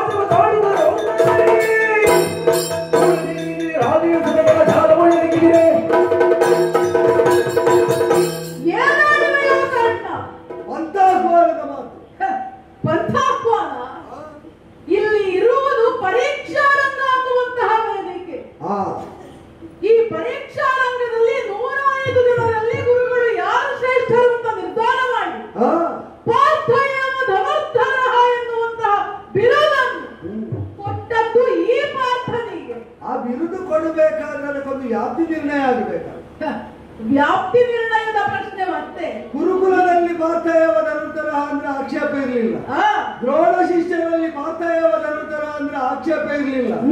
ಆದ್ರೆ ಪ್ರಪಂಚ ವ್ಯಾಪಕವಾದ ವ್ಯಾಪ್ತಿಯನ್ನು ಆ ವಾಕ್ಯಕ್ಕೆ ಹೊಂದಿಸುವುದು ಹೌದಾದರೆ ನಾನು ಉಸಿರಾಡ್ತಾ ಇರುವಾಗ ಅದು ಸ್ಥಾಪಿತ ಆಗುವುದಿಲ್ಲ ಅಂತ ತೋರುವುದಕ್ಕೆ ನನ್ನ ಮಾರ್ಗಣಗಳು ಮಾತಾಡಿ. ಕರ್ಣ, ನಿನ್ನ ಮಾರ್ಗಣಗಳು ಮಾತಾಡಿರಬಹುದು, ಆದರೆ ನೀನು ಮೊದಲಿಗೆ ಆಡಿದೆ. ಸಭೀಕರಲ್ಲಿ ಕುಳಿತಿದ್ದವ ಎಂದು ಒಂದು ಗುರುಗಳೇ ನನ್ನ ಮನದ ಅಭಿಪ್ರಾಯವನ್ನಿಲ್ಲಿ ಹೇಳುತ್ತಾ ಇದ್ದೇನೆ ಎನ್ನುವ ಹಾಗೆ. ಅಲ್ಲ, ನಿನಗೆ ನಾನೇನು ವೈರಿಯೋ ಅಂತ? ವೈರಿ ಅಂತೂ ಆಗುವುದಕ್ಕೆ ಸಾಧ್ಯವೇ ಇಲ್ಲ. ಈಗ ವೈರ ಇಲ್ಲ, ನೀನು ಸ್ಪರ್ಧೆ ಆಗಬಹುದು. ಸ್ಪರ್ಧೆ ಆಗಬಹುದು. ಸ್ಪರ್ಧೆ ಸುಖ ಸುಮ್ಮನೆ ನಾವು ಸ್ಪರ್ಧೆ ಮಾಡುತ್ತೇವೆ ಅಂತ ಹೊರಟರೆ ಅದಕ್ಕೊಂದು ಅರ್ಥ ಬೇಕಲ್ಲ. ಯಾವತ್ತಿಗೂ ಸ್ಪರ್ಧೆ ಅನ್ನುವಂಥದ್ದು ಹಿರಿಯರು ಅಥವಾ ಅನುಭವಿಗಳು, ತಜ್ಞರು, ಪ್ರಾಜ್ಞರು ನಿರ್ಧರಿಸಿ ಒಂದು ವೇದಿಕೆಯನ್ನು ಸಿದ್ಧಪಡಿಸುವಂಥದ್ದು. ನಮ್ಮ ಪರೀಕ್ಷಾ ರಂಗವನ್ನು ಸ್ಪರ್ಧೆ ಅಂತ ಆಡುವುದಕ್ಕಾಗುವುದಿಲ್ಲ. ಈ ಪರೀಕ್ಷಾ ರಂಗದಲ್ಲಿ ಪರೀಕ್ಷೆಯಲ್ಲಿ ಶ್ರೇಷ್ಠ ಶ್ರೇಣಿಯಲ್ಲಿ ಉತ್ತೀರ್ಣನಾದವ ಯಾರು ಅಂತ ನಿರ್ಧರಿಸಬೇಕಾದದ್ದು ಪರೀಕ್ಷಾ ರಂಗವನ್ನು ಸಿದ್ಧಪಡಿಸಿದಂತಹ ಗುರುಗಳ ಕರ್ತವ್ಯ. ಅದಕ್ಕೆ ಸರಿಯಾಗಿ ಗುರುಗಳು ಆಡಿದಂತಹ ಮಾತು ಪಾರ್ಥನೆ ಶ್ರೇಷ್ಠ ಎನ್ನುವ ಹಾಗೆ. ಅದನ್ನು ಬಂದು ನೀನು ಪ್ರಶ್ನೆ ಮಾಡುತ್ತಾ ಇದ್ದಿಂತಾದ್ರೆ ನಿನ್ನ ಅನ್ನಕ್ಕೇನು ನಾನು ಕಲ್ಲು ಹಾಕಿದ್ದೇನು ಅಥವಾ ನಿನ್ನ ಮನೆಯವರಿಗೆ ಅನ್ಯಾಯ ಮಾಡಿದ್ದೇನು? ಮನೆಯವರ ವಿಚಾರ ಬಿಡುವ, ನಿನ್ನನ್ನು ಈ ಭೂಮಿಯಲ್ಲಿ ತಲೆ ಎತ್ತಿ ಬದುಕುವುದಕ್ಕೆ ನಾನು ಬಿಡದೇ ಇದ್ದವನು ಅದೂ ಅಲ್ಲ. ಆದರೆ ಪಾರ್ಥನಿಗೆ ಸಮನಾಗಿ ಅಲ್ಲ, ಅವನಿಂದಲೂ ಮಿಗಿಲಾಗಿ ನಾನು ಅಸ್ತ್ರ ಪ್ರಯೋಗವನ್ನು ಮಾಡುವಂತಹ ಸಾಮರ್ಥ್ಯವಂತ ಅಂತ ನೀನು ಆಡಿದೆ, ಪ್ರಯೋಗಿಸಿದೆ. ನಾನು ನೋಡಿದೆ. ನೋಡಿಯು ಸುಮ್ಮನೆ ಉಳಿಯುವುದಕ್ಕೆ ಹೊರಟರೆ ಗುರುಗಳು ಕೊಟ್ಟ ಬಿರುದಿಗೊಂದು ಮರ್ಯಾದೆ ಬೇಡುವ. ಅದು ಎಷ್ಟು ಮರ್ಯಾದೆಯ ಸೀಮಿತತೆಯನ್ನು ಹೊಂದಿದೆ ಅಂತ ತೋರಿಸುವುದಕ್ಕೆ ಅಲ್ವ ನಾನು ಎದ್ದು ನಿಂತದ್ದು. ಅದರ ಮರ್ಯಾದೆ ಸಣ್ಣದು, ಆ ವ್ಯಾಪ್ತಿಯ ಒಳಗೆ ಅದು ಇರ್ತದೆ, ಅದಕ್ಕಿಂತ ಹಿರಿದಿಲ್ಲ ಅಂತ ಮಾಡಿದ್ದಲ್ವ. ಕರ್ಣ, ನೀನು ನನಗೆ ಮಿಗಿಲಾಗಿ ನೀನು ಮಂತ್ರಾಸ್ತ್ರಗಳನ್ನು ಪ್ರಯೋಗಿಸುವುದಕ್ಕೆ ಹೊರಟಿರಬಹುದು, ಆದರೆ ಗುರುಗಳ ಮಾತಿನ ಮಿತಿಯನ್ನು ನಿರ್ಧರಿಸುವುದಕ್ಕೆ ನಿನಗೆನ್ನು ಅರ್ಹತೆ ಯೋಗ್ಯತೆಗಳು ಬರಲಿಲ್ಲ ಅಂತ ಹೇಳುವುದಕ್ಕೆ ಇಚ್ಛಿಸ್ತೇನೆ. ಗುರುಗಳು ಅವರ ಮಾತಿನ ಮಿತಿಯನ್ನು ನಿನಗೆ ಸಂಬಂಧಿಸಿಯೇ ನಿರ್ಣಯಿಸಿದ್ದರಿಂದ ಪ್ರಶ್ನೆ ಮಾಡುವುದಕ್ಕೆ ಅಧಿಕಾರ ಉಂಟು ಎಂಬ ನೆಲೆಯಿಲ್ಲೇ ಎದ್ದು ನಿಂತದ್ದು. ನಿನಗೆ ಪ್ರಶ್ನೆ ಮಾಡುವುದಕ್ಕೆ ಅಧಿಕಾರ ಇಲ್ಲ ಅಂತ ನಾನು ಆಡುವುದಿಲ್ಲ. ಗುರುಗಳ ಮಿತಿಯನ್ನು ಅದು ಪಾರ್ಥನ ಪರವಾಗಿ ಗುರುಗಳು ಆಡಿದರು ಅಂತ ಹೇಳುವಂತಹ ವಿಷಯವನ್ನು ಇಟ್ಟುಕೊಂಡು ನನ್ನನ್ನು ಒಬ್ಬನನ್ನು ಅಥವಾ ಬರೀ ಪಾಂಡವರನ್ನು ಇವರನ್ನು ಮಾತ್ರ ಇಲ್ಲಿ ಎತ್ತಿಟ್ಟು ಗುರುಗಳು ಆಡಿದ್ದಲ್ಲ ಎನ್ನುವಂಥದ್ದು ನಿನಗಲ್ಲ, ಎಲ್ಲರಿಗೂ ಗೊತ್ತುಂಟು. ಎಲ್ಲರಿಗೂ ಗೊತ್ತಿರುವಾಗ ಇಲ್ಲಿ 105 ಜನ ಇದ್ದವರು, ಅವರಲ್ಲಿ ಶ್ರೇಷ್ಠರನ್ನು ಅವರ ಪ್ರದರ್ಶನವನ್ನು ವೀಕ್ಷಿಸಿದ ಬಳಿಕ ಗುರುಗಳಾಡಿದಂತಹ ಮಾತು. ಹೀಗಿರುವಾಗ ಅದು ಸೀಮಿತವಾದದ್ದು, ಅದರ ಮಿತಿ ಇಷ್ಟೇ ಉಂಟು. ಅದರ ಕುರಿತಾಗಿ ನೀನು ಪ್ರಶ್ನಿಸ್ತೇನೆ ಅಂತ ಹೇಳಿದ್ರೆ ಅಯ್ಯ, ಗುರುಗಳ ಬಾಯಿಂದ ಬಂದ ಮಾತಿನ ಪ್ರಕಾರ ಹೇಳುತ್ತೇನೆ, ಸುರ ನರರಲ್ಲಿ ಈ ಪಾರ್ಥನನ್ನು ಗೆಲ್ಲುವವರು ಯಾರು ಇಲ್ಲದೇ ಇರುವಾಗ ಪ್ರಶ್ನೆ ಮಾಡುವುದಕ್ಕೆ ಅಧಿಕಾರ ಅರ್ಹತೆಗಳು ಸಿದ್ಧಿಸುವುದೇ ಆ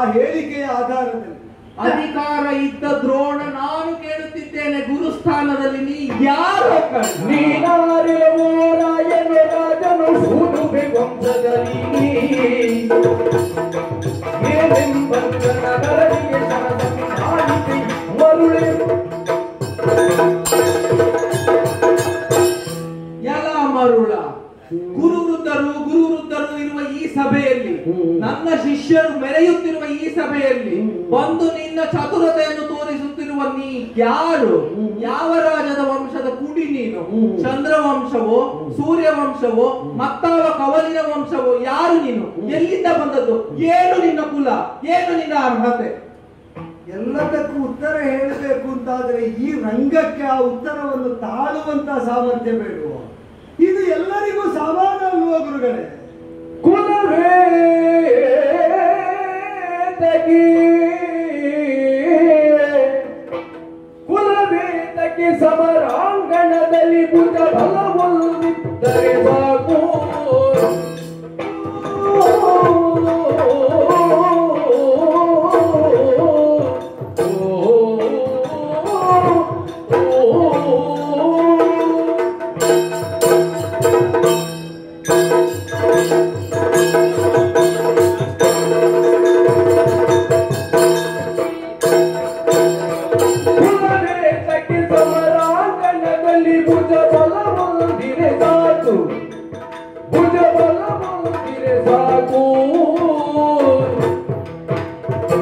ಅಳಿಯುವುದು ಬೇಗದ ನುಡಿ ನಿಜ ಧರ್ಮದ ನೆಲೆಯಲಿಯಲು ಜಗದಿ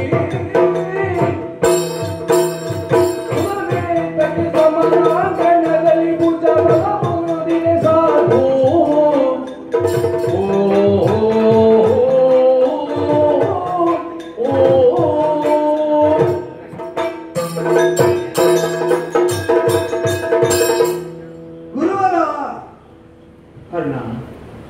ನಾನಾಗಿಯೇ ಪ್ರಯೋಗಿಸ್ತೇನೆ ಅಂತ ಆಡ್ತಾ ಪ್ರಯೋಗ ಮಾಡಿದ್ದಲ್ಲ. ಪ್ರದರ್ಶನ ರಂಗದ ವೇದಿಕೆಯನ್ನೇರಿದ ನಾನು ಗುರುಜನರ ಅನುಮತಿಯನ್ನು ಅಪೇಕ್ಷಿಸಿ ನಿಂತ ಕಾಲದಲ್ಲಿ ಇವ ಏನೋ ತೋರುತ್ತಾನೆ, ಎಷ್ಟು ತೋರಿಯಾನು ಎಂಬ ಉಪೇಕ್ಷೆಯಿಂದಲೇ ಇರಬಹುದು. ನೀವು ಅಧಿಕಾರ ಕಲ್ಪಿಸಿದ ಮೇಲೆ ನಾನು ಪ್ರಯೋಗಿಸಿ ಇದು ಉತ್ತರನೇ ಹೌದು ಅಂತಾದರೆ ಗುರುಗಳ ನಿರ್ಣಯವನ್ನು ಮಾನಿಸದೆ ಪ್ರದರ್ಶನ ಮಾಡಿದ ಮೇಲೆ ಹೇಳಿಕೆ ಕೊಡ್ತಿದ್ದೆ. ಸಭೆಗೂ ಸಭಾಸದರಿಗೂ ಗೌರವ ಕಲ್ಪಿಸಿದ ಮೇಲೆ ಆಚಾರ್ಯ ದ್ರೋಣರ ಅನುಮತಿಯನ್ನು ಅಪೇಕ್ಷಿಸಿ ನೀವು ಕೊಟ್ಟ ಮೇಲೆ ನಾನು ಪ್ರಯೋಗಿಸಿ ಇದೊಂದು.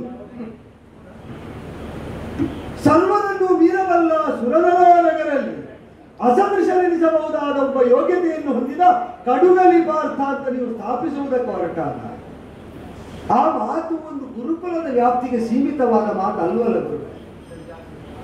ಈಗ ಅದನ್ನು ಹೇಳುವಾಗ ನೀವು ಕುಲ ನೋಡಿದ್ದೀರಾ? ನಾಗಕುಲಕ್ಕೂ ಮನುಜ ಕುಲಕ್ಕೂ ನೀವು ತುಲನೆ ಮಾಡಲಿಲ್ವೋ? ದೇವಕುಲಕ್ಕೂ ಮನುಷ್ಯ ಕುಲಕ್ಕೂ ನೀವು ತುಲನೆ ಮಾಡಲಿಲ್ವೋ? ನರಸುರರನ್ನು ಒಟ್ಟಾಗಿ ನಿಲ್ಲಿಸಿ ಇವನನ್ನು ಹೆಚ್ಚು ಅಂತ ಹೇಳುವಾಗ, ನಾಗನರನ್ನು ಒಟ್ಟಾಗಿ ನಿಲ್ಲಿಸಿಕೊಂಡು ಇವನನ್ನು ಹೆಚ್ಚು ಅಂತ ಹೇಳುವಾಗ ಅದರಲ್ಲಿ ಇಲ್ಲದಂತಹ ಕುಲ ಈಗ ನರವರ್ಗದಲ್ಲೇ ಒಬ್ಬನಾದಂತಹ ವಸುಸೇನಾಭಿಧಾನವನ್ನು ಅಂತ ನಾನು ಬಂದು ನಿಂತ ಕಾಲದಲ್ಲಿ ಯಾಕೆ ಬರಬೇಕು ನನಗೆ ಅರ್ಥ ಆಗುವುದಿಲ್ಲ. ಮಾತ್ರ ಅಲ್ಲ, ಈಗ ನೀವು ಹೇಳಿದ ಅಪ್ರತಿಮ ವೀರನು ಅವನಿಗಿಂತ ನಿಮ್ಮನ್ನು ಶ್ರೇಷ್ಠ ಅಂತ ಒಪ್ಪುವುದು ಹೌದಲ್ಲ? ಈಗ ನಿಮ್ಮನ್ನು ಶ್ರೇಷ್ಠ ಅಂತ ಒಪ್ಪುವ ಈ ಕಾಲದಲ್ಲಿ ನಿಮ್ಮ ಕುಲ ನೋಡಿ ಹೇಳಿದ ಶ್ರೇಷ್ಠ ಅಂತ, ಅಥವಾ ನಿಮ್ಮ ವಿದ್ಯೆಯನ್ನು, ಅರ್ಹತೆಯನ್ನು, ಯೋಗ್ಯತೆಯನ್ನು, ಕಲಿಸುವಲ್ಲಿದ್ದ ನಿಮ್ಮ ಪರಿಣತಿಯನ್ನು, ಇದೆಲ್ಲವನ್ನು ನಿಮ್ಮ ಗುರುತ್ವವನ್ನು ಮಾನಿಸಿ ಹೇಳಿದ ಮಾತು. ಕುಲದ ನೆಲೆಯಿಂದಲೇ ಹಿರಿತನ ಸಿದ್ಧವಾಗುವುದಾದರೆ ಭಾರದ್ವಾಜನೆನಿಸಿದ್ದಕ್ಕೆ ಮಾತ್ರ ನೀವು ಶ್ರೇಷ್ಠರಾಗಬೇಕಿತ್ತು ಅಲ್ವಲ್ಲ? ಚಾಪಶಾಪಗಳಿಂದ ನಿಗ್ರಹಾನುಗ್ರಹ ಸಾಮರ್ಥ್ಯವನ್ನು ಆಚಾರ್ಯ ದ್ರೋಣರ ಪ್ರಖ್ಯಾತಿ ಹೊಂದಿದ ಚಾಪವಿದ್ಯಾ ಪರಿಣತಿಯಿಂದ ಇಂದು ಲೋಕದಲ್ಲಿ ಪಸರಿಸಿದ್ದು ಬಿಟ್ಟರೆ ಕುಲದ ನೆಲೆಯಿಂದಲ್ಲ. ಕುಲಜಾತರೆನಿಸಿದವರನ್ನು ಸಮೂಲವಾಗಿಯೇ ಕಡಿಲೊಗೆಯುವಂತಹ ನೆಲೆಯನ್ನು ತನ್ನ ಬಾಹುವಿಕ್ರಮದಿಂದ ಪ್ರದರ್ಶಿಸಿದ ಆಚಾರ್ಯ ಭಾರ್ಗವರು ಮಾನ್ಯರಾದದ್ದು ಹೊಂದಿದ ವಿದ್ಯೆಯಿಂದ ಬಿಟ್ಟರೆ ಜನಿಸಿದ ಕುಲದಿಂದ ಅಲ್ಲವಲ್ಲ. ಗಾದಿವಂಶಜಾತರಾದಂತಹ ವಿಶ್ವಾಮಿತ್ರ ಸ್ವಸ್ಥಾಪನೆಯನ್ನು ಮಾಡಿದ್ದಿದ್ದರೆ ತನ್ನದ್ದಾದ ತಪದ ಮಾರ್ಗದ ಸಾಧನೆಯಿಂದ ಬಿಟ್ಟರೆ ಹುಟ್ಟಿದ ಕುಲದಿಂದ ಅಲ್ಲವಲ್ಲ. ಸಾಧನೆಯ ಬಲದಿಂದ ಕುಲವನ್ನು ನೀಗಿಕೊಂಡು ನೀರಿನ ಬೆಳೆಯುವುದಕ್ಕಾಗ್ತದೆ ಅಂತ ತೋರಿಕೊಟ್ಟಂತಹ ಇಂತಹ ಮಹನೀಯರ ಬದುಕಿನ ಆದರ್ಶ ಪಥ ಮುಂದಿರುವಾಗ ಕುಲ ಯಾಕೆ ಬರಬೇಕು? ಕ್ಷತ್ರಿಯರಲ್ಲಿ ಶ್ರೇಷ್ಠತೆ ವರಿಷ್ಠತೆ ಸಿದ್ಧಿಸುವುದು ಬಾಹುಜರಲ್ಲಿ ಬಾಹುಬಲದಿಂದ ಹೌದು ಅಂತಾದರೆ ನಾನು ಹುಟ್ಟಿದ ನೆಲೆಯನ್ನು ಉದ್ದೇಶಿಸಿ ಇದರಿಂದ ನನ್ನನ್ನು ಮಾನಿಸಿ ಅಂತ ಹೇಳಿದ್ದಲ್ಲ. ತಂದೆ ತಾಯಿಯಂದಿರನ್ನು ಮುಂದೆ ತಂದಿರಿಸಿ ತೋರಿಸಿ ಇವರಿಗಾಗಿ ನನ್ನನ್ನು ಮಾನಿಸಿ ಅಂತ ನಾ ಕೇಳಿದ್ದಲ್ಲ. ಹೊಂದಿದ ವಿದ್ಯೆ ಸ್ಫುರಿಸುವಂತಹ ಭುಜದಂಡಗಳ ಪರಾಕ್ರಮವನ್ನು ಫಲವಾಗಿ ನಿಕ್ಷೇಪಿಸಿ ನಾ ಕೇಳಿದ್ದು. ಅದಕ್ಕೊಂದು ಅವಕಾಶ ಕೊಡಿ ಅಂತ ಕೇಳಿದ್ದು. ಈಗ ನೀವು ಆಡಿದಂತಹ ಮಾತಿನ ಯಥಾರ್ಥತೆ ನನ್ನ ಸಾಧನೆಯಿಂದ ಪ್ರದರ್ಶನದಿಂದ ಅಲುಗಾಡಿದ ಕಾಲದಲ್ಲಿ ಈಗ ನಿಮಗೆ ಕೊಲ್ಲಬೇಕು ಅಂತ ಆಗ್ತದಲ್ಲ. ಇದು ಯಾವ ನ್ಯಾಯ? ಇನ್ನೂ ಒಂದು ನೆಲೆ, ಕುಲಜಾತರಾದವರಿಗೆ ಮಾತ್ರ ವಿದ್ಯೋಪದೇಶ ಎಂಬ ನಿರ್ಬಂಧಕ್ಕೆ ಒಳಪಟ್ಟೆ ಪ್ರವೃತ್ತವಾದ ಗುರುಕುಲದಲ್ಲಿ ಒಬ್ಬಾತ ಯೋಧನಾಗಿ ಹೊರಹೊಮ್ಮಿದವರು ಆ ಗುರುಕುಲಕ್ಕಿಂತ ಹೊರಗೆ ಕುಲ ಇಲ್ಲದೆಯೂ ವಿದ್ಯಾಬಲದಿಂದ ಶೋಭಿಸಬಲ್ಲ ಒಬ್ಬ ಯೋಧ ಸಿದ್ಧನಾದಾಗ ಅವರನ್ನು ತಾಳಿಯು ಬಾಳಿಯಾನು ಅಂತ ನಿರೂಪಿಸಿದರೆ ಮಾತ್ರ ನಿಮ್ಮ ಗುರುತ್ವ ನಿಮ್ಮ ವರಿಷ್ಠತ್ವ ಅದು ಇಲ್ಲಿ ಸ್ಥಾಪನೆ ಆಗುವುದು. ಚಿಕ್ಕವರಾದವರ ಬಾಯಲ್ಲಿ ದೊಡ್ಡ ಮಾತು ಬರ್ತದೆ ಅಂತ ನೀವು ಉಪೇಕ್ಷೆ ಮಾಡಬೇಕಾಗಿಲ್ಲ. ನಿಮ್ಮ ಗುರುತ್ವ ನಿಮ್ಮ ಶಿಷ್ಯನಾದವರ ಶಿಷ್ಯತ್ವ ಅದು ಸ್ಥಿರೀಕೃತವಾಗಬೇಕು, ಸಾಧ್ಯವಾಗಬೇಕು ಅಂತಾದರೆ ಕುಲದ ಮಾತನ್ನು ಬದಿಗಿರಿಸಿ ಭುಜಬಲದ ಪ್ರದರ್ಶನಕ್ಕೆ ತನ್ನ ಬದ್ಧಾದ್ವಾರವನ್ನು ಸೇರಿಸಿ ನನ್ನನ್ನು ಮೀರಬಲ್ಲೆ ಅಂತ ಅವ ತೋರುವುದಕ್ಕೆ ಹೊರಟೆ. ಆತ್ಮವಿಶ್ವಾಸದ ಆಧಿಕ್ಯದಿಂದ ಹೇಳ್ತೇನೆ, ಗುರುದ್ರೋಣರ ಸಮಕ್ಷದಲ್ಲಿ ಪಾರ್ಥನ ಶಿರ ಹಾರಿ ಹೋದಿತ್ತು.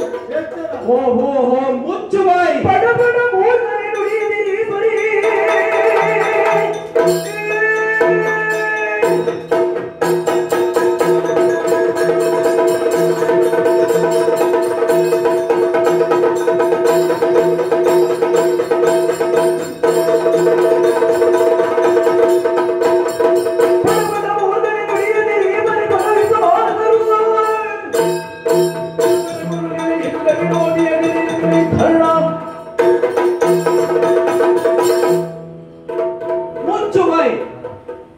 ನಿನ್ನ ಮೂರ್ಖತೆಯ ಪ್ರಶ್ನೆಗಳಿಗೆ ಸಭಾಮಧ್ಯದಲ್ಲಿ ಉತ್ತರ ಕೊಡ್ಲಿಕ್ಕೆ ನಾ ಜನವೇ ಅಲ್ಲ.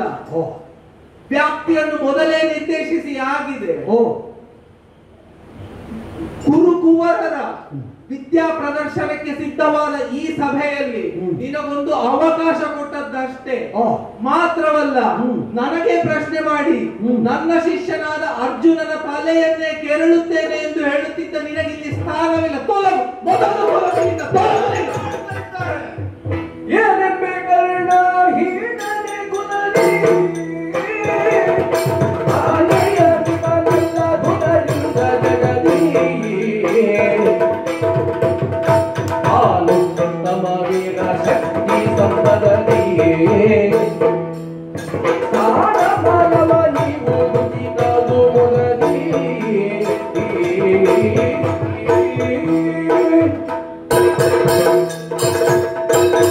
ಏನು ಮಾಡ್ತಾ ಇದ್ದಾರೆ ಎಲ್ಲರೂ? ಬಲವನ್ನೇ ಪ್ರಧಾನವಾಗಿರಿಸಿ ನಡೆಯುತ್ತಿರುವಂತಹ ಶರ ಪರೀಕ್ಷಾ ರಂಗದಲ್ಲಿ ಕುಲದ ವಿಷಯವನ್ನೆತ್ತಿ ಈ ಕಾಲಕ್ಕಾಗುವಾಗ ಬಲವನ್ನೇ ಎತ್ತರಿಸಿ ನಿಂತಹ ಒಬ್ಬನನ್ನು ತಡೆಯುವಂತಹ ಪ್ರಸಕ್ತಿಗೆ ನಡೆದರಲ್ಲ. ಪರಮ ಪಾವನವಾದಂತಹ ಕ್ಷೀರ ಯಾರಾದ್ರೂ ನೋಡ್ತಾರ ಸ್ವಾಮಿ? ಕಪಿಲೆ ಕಪ್ಪಾದ ಹಸುವಿನಿಂದ ಬಂದದ್ದು ಎನ್ನುವುದಾಗಿ ಜೇನು ಬರ್ತದೆ. ಆ ಜೇನನ್ನು ನೋಡುವಂತಹ ಸಂದರ್ಭದಲ್ಲಿ ಯಾರಾದ್ರೂ ಯೋಚಿಸ್ತಾರ ಇದು ಅಮನವಾದದ್ದು ಎನ್ನುವುದಾಗಿ? ಕೆಳಗೆ ಬಿದ್ದಿದ್ದಂತಹ ಉಂಗುರ ಸದೃಶವಾದಂತಹ ರತ್ನವನ್ನು ಯಾರಾದ್ರೂ ಎತ್ತಿ ಅದನ್ನು ಅಳಿಸಿ ಮತ್ತೆ ಅದನ್ನು ಧರಿಸ್ತಾರೆ ಬಿಟ್ರೆ ಅದನ್ನು ಬಿಸಾಡುತ್ತಾರ? ನದಿಯ ಒಳಗೆ ಇರುವಂತಹ ಸಮುದ್ರದ ಆಳದಲ್ಲಿರುವಂತಹ ಮುತ್ತು ಕಪ್ಪೆ ಚಿಪ್ಪಿನಲ್ಲಿದ್ದಾರೆ. ಅದನ್ನು ನೋಡಿದವರು ಯಾರಾದರೂ ಇದು ಕಪ್ಪೆ ಚಿಪ್ಪಿನಿಂದ ಹುಟ್ಟಿದ್ದು, ಇದನ್ನು ನಾವು ಧರಿಸುವುದಿಲ್ಲ ಎನ್ನುವುದಾಗಿ ದೂರ ತಳ್ಳುತ್ತಾರ? ಇಲ್ಲಿ ಕುಲ ಪ್ರಮುಖವಾಗುತ್ತದೆ, ಮೂಲ ಪ್ರಮುಖವಾಗುತ್ತದೆ. ಇವರಿಗೇನು ಕುಲ ಬೇಕು, ಎತ್ತರಿಕೆ ಬೇಕು, ಸಮಾನತೆ ಬೇಕು. ಯಾರಿಲ್ಲ, ಏನು ಸಮಾನತೆ ಬೇಕಲ್ಲ. ಬಾರಯ್ಯ ಹೀಗೆ ನೀನು ಬಾ. ಬಾರಿಯ ಬಮಬದು ಭುವನೈ ಕವಿಯುವ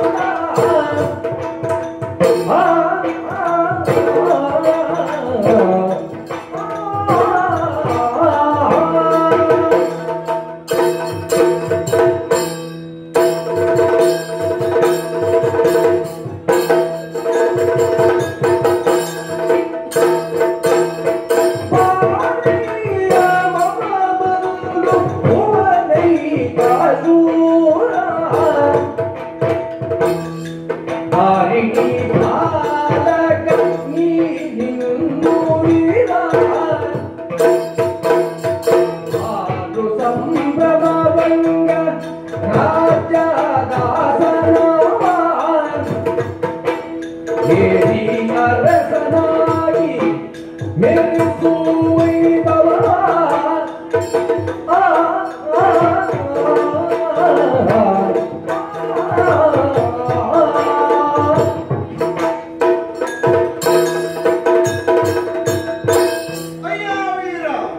ರಾಜಕುಮಾರ ಇತ್ತ ಬಾರಯ್ಯ. ಅವರೆಲ್ಲ ಕುಲ ಕೇಳುವಾಗ ನನ್ನನ್ನು ಪಾಲಿಸಿದ ಅಧಿರಥ ಮುಂದೆ ಬಂದ. ಪಿತೃಸ್ಥಾನೀಯನಾದ ಅವನಿಗೆ ಮಣಿದು ತಲೆ ತಗ್ಗಿಸುವುದಲ್ಲದೆ ಈ ಕಾಲದಲ್ಲಿ ನನಗೆ ಮತ್ತೇನೂ ಮಾಡುವುದಕ್ಕೆ ತೋಚದ ಸ್ಥಿತಿಯಲ್ಲಿ ಏನು ರಾಜಕುಮಾರ ಯಾಕೆ ನನ್ನನ್ನು ಅಪೇಕ್ಷಿಸ್ತಾರೆ? ಇತ್ತ ಬಾರಯ್ಯ. ಬಂದ್ರೆ ನಾವು ಎಳವೆಯಲ್ಲಿ ಗುರುಕುಲದಲ್ಲಿ ಕಲಿಯುವ ಸಂದರ್ಭದಲ್ಲಿ ನಿನ್ನನ್ನು ಕಂಡವನೇ ನಾನು. ಹೌದು, ಆ ಯಾವ ಪರಿಚಯ ಸ್ನೇಹವೂ ಕೂಡ ಇಲ್ಲಿ ಪ್ರಯೋಜನಕ್ಕೆ ಬರುವುದಿಲ್ಲ ಅಂತ ಆಯ್ತಾ? ಅದಕ್ಕೆ ಪ್ರಯೋಜನ ಬರಬೇಕು ಅಂತಾದ್ರೆ ಆದ್ರೆ ನಾನು ನಿಂತ ಸ್ಥಳದಿಂದ ಏನಾದ್ರೂ ಮಾಡಬೇಕು. ನಿನ್ನ ಅತ್ಯಂತ ಎತ್ತರದಲ್ಲಿ ರಾಜಪುತ್ರನಾಗಿ ವಿರಾಜಿತನಾದವನು ನೀನಲ್ಲಿಂದ ಏನೂ ಮಾಡಬಹುದು. ಆದ್ರೆ ನನಗೆ ನಿನಗೆ ಏನು ಮಾಡ್ತೇನೆ ಕೇಳಿದ್ರೆ ನೀನ್ ನನ್ನ ಬಳಿಗಾಗಿ ಬಂದ ಮೇಲೆ ಅಂದ್ರೆ ನಿನಗೆ ಏನಾಗಬೇಕು ಅದೇ ಆಗುತ್ತದೆ. ಅಂದ್ರೆ ಯಾಕೆ ನೀನ್ ಹೀಗೆ ನಿಂತಿರು, ತಮ್ಮಂದಿರಾದಂತಹ ದುರ್ಜಯನೋ ದುರಿಕ್ರಮ ಎಲ್ಲರೂ ಬನ್ನಿ, ಅಲ್ಲಿ ನಾನು ಕುಳಿತಿದ್ದಂತಹ ಆಸನದ ಪಕ್ಕದಲ್ಲಿ ಇನ್ನೊಂದು ಆಸನವನ್ನು ನಿರ್ಮಿಸಿ ಕುಳ್ಳಿರಿಸಬೇಕು ಒಬ್ಬನನ್ನು. ಅದಕ್ಕೆ ಬೇಕಾದಂತಹ ಎಲ್ಲ ಸುವಸ್ತುಗಳನ್ನು ಕೂಡ ಸಿದ್ಧಪಡಿಸಿ ಎದುರಲ್ಲಿರುವವನು ವಸುಷೇಣ ಕರ್ಣ, ಹೌದು, ಎದುರಿನಲ್ಲಿರುವವ ದುರ್ಯೋಧನ. ನಿನ್ನ ಕೈಯನ್ನು ಹಿಡಿದಿದ್ದೇನೆ, ಬಾಹಿಗೆ ಬಾ. ಎಲ್ಲಿಗೆ ಎಲ್ಲಿಗೆ? ಬಾಹಿಗೆ. ನಾನು ಕೂರುವ ಆಸನದ ಪಕ್ಕದಲ್ಲಿ ಇರುವಂತಹ ಆಸನದಲ್ಲಿ ನಿನ್ನನ್ನು ಕುಳ್ಳಿರಿಸಿದ್ದೇನೆ. ಇಲ್ಲಿಗ ರಾಜರು ರಾಜಕುಮಾರರೆಲ್ಲ ಕುಳಿತುಕೊಳ್ಳುವ ಪೀಠದಲ್ಲಿ ನಿನ್ನನ್ನು ಕೂರಿಸಿದ ಮೇಲೆ ಬೇಕಾದಂತಹ ಅಭಿಷೇಚನಕ್ಕಾಗಿ ಜಲವನ್ನು ತರಿಸಿದ್ದೇನೆ. ಯಾವುದಕ್ಕೆ ಅಭಿಷೇಚನ? ನಿನಗೆ ಅಭಿಷೇಚನ ಆಗಬೇಕು. ಅಂಗರಾಜ್ಯದ ಅಭಿಷೇಕವನ್ನೇ ನಿನಗೆ ಕೊಟ್ಟಿದ್ದೇನೆ. ನಿನಗೆ ಬೇಕಾದಂತಹ ಮುತ್ತಿನ ಕಿರೀಟವನ್ನು ಕೂಡ ತೊಡಿಸಿದ್ದೇನೆ. ಇಲ್ಲಿರುವವರು ಈಗ ಮಾತಾಡಿ ಕುಲ ಎದುರಿಸಬೇಕಾದಂತಹ ಬಲ ಎಲ್ಲವೂ ಬೇಕಾದದ್ದು ಈಗ ಯಾರ? ಅರ್ಜುನ. ಆಗ ಮಾತಾಡಿದ ಬಾಯಿಗ ನೋಡು, ಈಗ ಮಾತಾಡು. ಕುಲ ಗುರುಗಳೇನೋ ಹಿಂದೆ ಮುಂದೆ ನೋಡ್ತಾ ಇದ್ದಾರೆ. ಆಗ ಕುಲ ಆಗಬೇಕಾದದ್ದು ಕೆಲವು, ಆಗಬಾರದ್ದು ಕೆಲವು. ಆಗುತ್ತಾ ಈಗ ಆಗ್ತಾ ಇರೋದು ಸೂರ್ಯಾಸ್ತಮಾನ ಮಾತ್ರ. ಆಗಿಯೋ ಆಗದೆಯೋ ಇಷ್ಟವಿದ್ದೋ ಬಿಟ್ಟೋ ನನ್ನ ಶಿಷ್ಯರು ಮಹಾಪರಾಕ್ರಮಿಗಳು ಎಂಬ ಗರಿಮೆಯಲ್ಲೇ ಬೇಡತರ ವಿಷಯವನ್ನು ಮಾತನಾಡದೆ ನನ್ನ ಶಿಷ್ಯರ ಬಗೆಗಿನ ಹೆಮ್ಮೆಯಿಂದ ಸೂರ್ಯಾಸ್ತಮಯವಾಗುತ್ತಿರುವ ಇಂದಿನ ಈ ಸಭೆಯನ್ನು ಸಮಾಪ್ತಗೊಳಿಸುವ ಎಲ್ಲ ಅವರಿಗೆ ಬೇಕಾದವರಿಗೆ ಮಾಡುವವರು. ಎಲ್ಲ ಕೂಡಿ ಬಂದು ಸ್ವರ ಎಲ್ಲ ಶ್ರುತಿಗೆ ಬದ್ಧವಾಗುವಾಗ ತಂತಿ ಕಡ್ದಾಗೆ ಅಲ್ಲಿಗೆ ಮುಗಿಯಿತು. ಕಾರಣ ತಂತಿ ಕಡ್ದದ್ದಲ್ಲ, ತಂತಿ ಸೇರಿ. ಯಾವ ತಂತಿ? ಮನದೊಳ ನಂದೀತಿ ಪಾತನಿಗಿಣಿಯ ಬಟರಿಲ್ಲ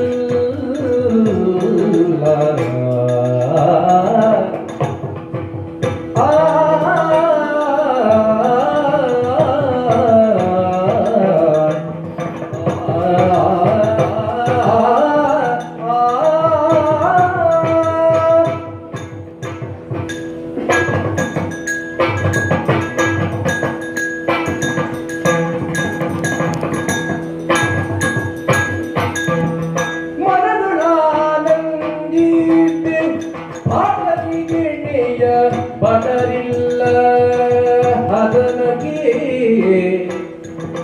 ತನ ಪರಾಕ್ರಮಿ ಬಂದೆ ಭಾಗ್ಯದ ಕಣಿಯೋ ನೀನು. ಕನ ಪರಾಕ್ರಮಿ ಬಂದೆ ಭಾಗ್ಯದ ಕಣಿಯೋ ನೀನು. ಮನದೊಳನಂದಿದೆ ಪಾತನಿಗೆ ನೆಯ ಬಟರಿಲ್ಲ ಹದನಗೆ ಘನ ಪರಾಕ್ರಮಿ ಬಂದಿ ಭಾಗ್ಯದ ಕಣ್ಣಿಯೂ ನೀನು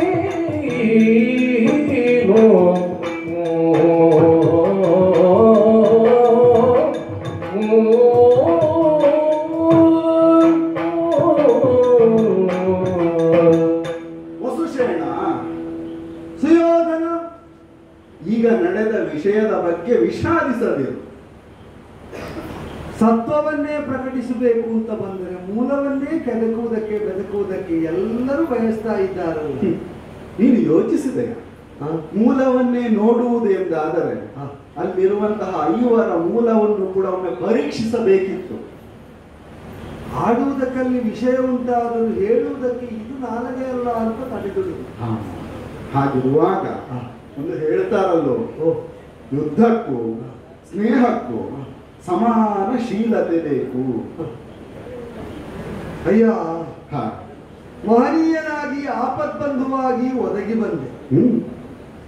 ನನ್ನಲ್ಲಿ ಯಾವ ಸಮಾನ ನೆಲೆಯನ್ನು ನೀ ಕಂಡೆಯೋ ನನಗೆ ಗೊತ್ತಿಲ್ಲ. ಎತ್ತ ನೋಡಿದರೂ ಹುಟ್ಟಿಕೊಂಡ ಪ್ರಶ್ನೆಯಿಂದ ತಲೆ ತಗ್ಗಿಸಬೇಕಾದ ಅನಿವಾರ್ಯತೆ, ಅಥವಾ ಒಮ್ಮೆ ತಲೆ ತಗ್ಗಿಸಿದೆ, ಒಮ್ಮೆ ಎತ್ತರಿಸಿ ನೋಡಿದೆ. ಯಾಕೆ ಅಂದರೆ ನಾವಾಚರಿಸಿದ, ನಮಗೆ ಸಂಬಂಧಿಸಿದವರು ಆಚರಿಸಿದ ಸರ್ವಕರ್ಮಗಳಿಗೂ ಸಾಕ್ಷಿಯಾಗಿರುವವನು ಭಗವಾನ್ ಸೂರ್ಯನಾರಾಯಣ ಮಾತ್ರ. ಅವನನ್ನು ಉಳಿದು ಎಲ್ಲರ ಕರ್ಮಕ್ಕೂ ಉತ್ತರವನ್ನು ಕೊಡಬಲ್ಲ ಯೋಗ್ಯತೆ ಮತ್ತಾರಿಗೂ ಇಲ್ಲವಾದ್ದರಿಂದ ಒಮ್ಮೆ ಧರಿಸಿದ ಭೂಮಿಯನ್ನು ಮತ್ತೆ ಮೇಲೆ ಬೆಳಗುವ ಸೂರ್ಯನನ್ನು ನೋಡಿತು, ಬೇರೆ ಉತ್ತರ ಇಲ್ಲ ಅಂತ. ಆದರೆ ಎಲ್ಲರ ಪ್ರಶ್ನೆಗಳ ಹುಟ್ಟಡಗಿಸುವಂತೆ ನೀನು ಬಂದದ್ದು ಯಾವ ಉದ್ದೇಶದಿಂದಲೂ ಗೊತ್ತಾಗಲಿಲ್ಲ. ಉದ್ದೇಶ ಬೇರೆ ಏನಿಲ್ಲ. ನೀನು ಹೇಗೆ ಆಡಿದಿ, ಏನು ತಿಳಿಯದ ಹಾಗೆ ಮೇಲೊಮ್ಮೆ ಕೆಳಗೊಮ್ಮೆ ನೋಡಿದೆ ಎನ್ನುವುದಾಗಿ ನಿನ್ನನ್ನು ನೋಡುವಾಗಲೂ ಕೂಡ ನನ್ನ ಮನಸ್ಸಿನಲ್ಲಿ ಏನೋ ಒಂದು ಭಾವ ಮೂಡಿದ್ದು ಸತ್ಯ. ಸ್ನೇಹ ಭಾವ ಮೂಡಿದ್ದು ಸತ್ಯ. ಮಿತ್ರ, ಸ್ನೇಹ ಭಾವಕ್ಕೆ ಯಾವ ಎಣೆ ಉಂಟು, ಯಾವ ವಿಷಯ ಉಂಟು, ಮನಸ್ಸಿನಲ್ಲಿ ಮೂಡಿದ ಭಾವ ಅಷ್ಟೇ ಅಲ್ಲವೇ ಸಾಕು. ಜಾತಿ ನೀತಿಗಳ ಹಂಗಿಲ್ಲದೆ, ರೀತಿ ನಿಯಮಗಳ ಪರಿಧಿಯೊಳಗಿರದೆ ವ್ಯವಹರಿಸಬಹುದಾದ ಮುಕ್ತತೆಯನ್ನು ಸತ್ಯ ಕಲ್ಪಿಸಿಕೊಡ್ತದೆ ಎಂಬುದು ಸತ್ಯ.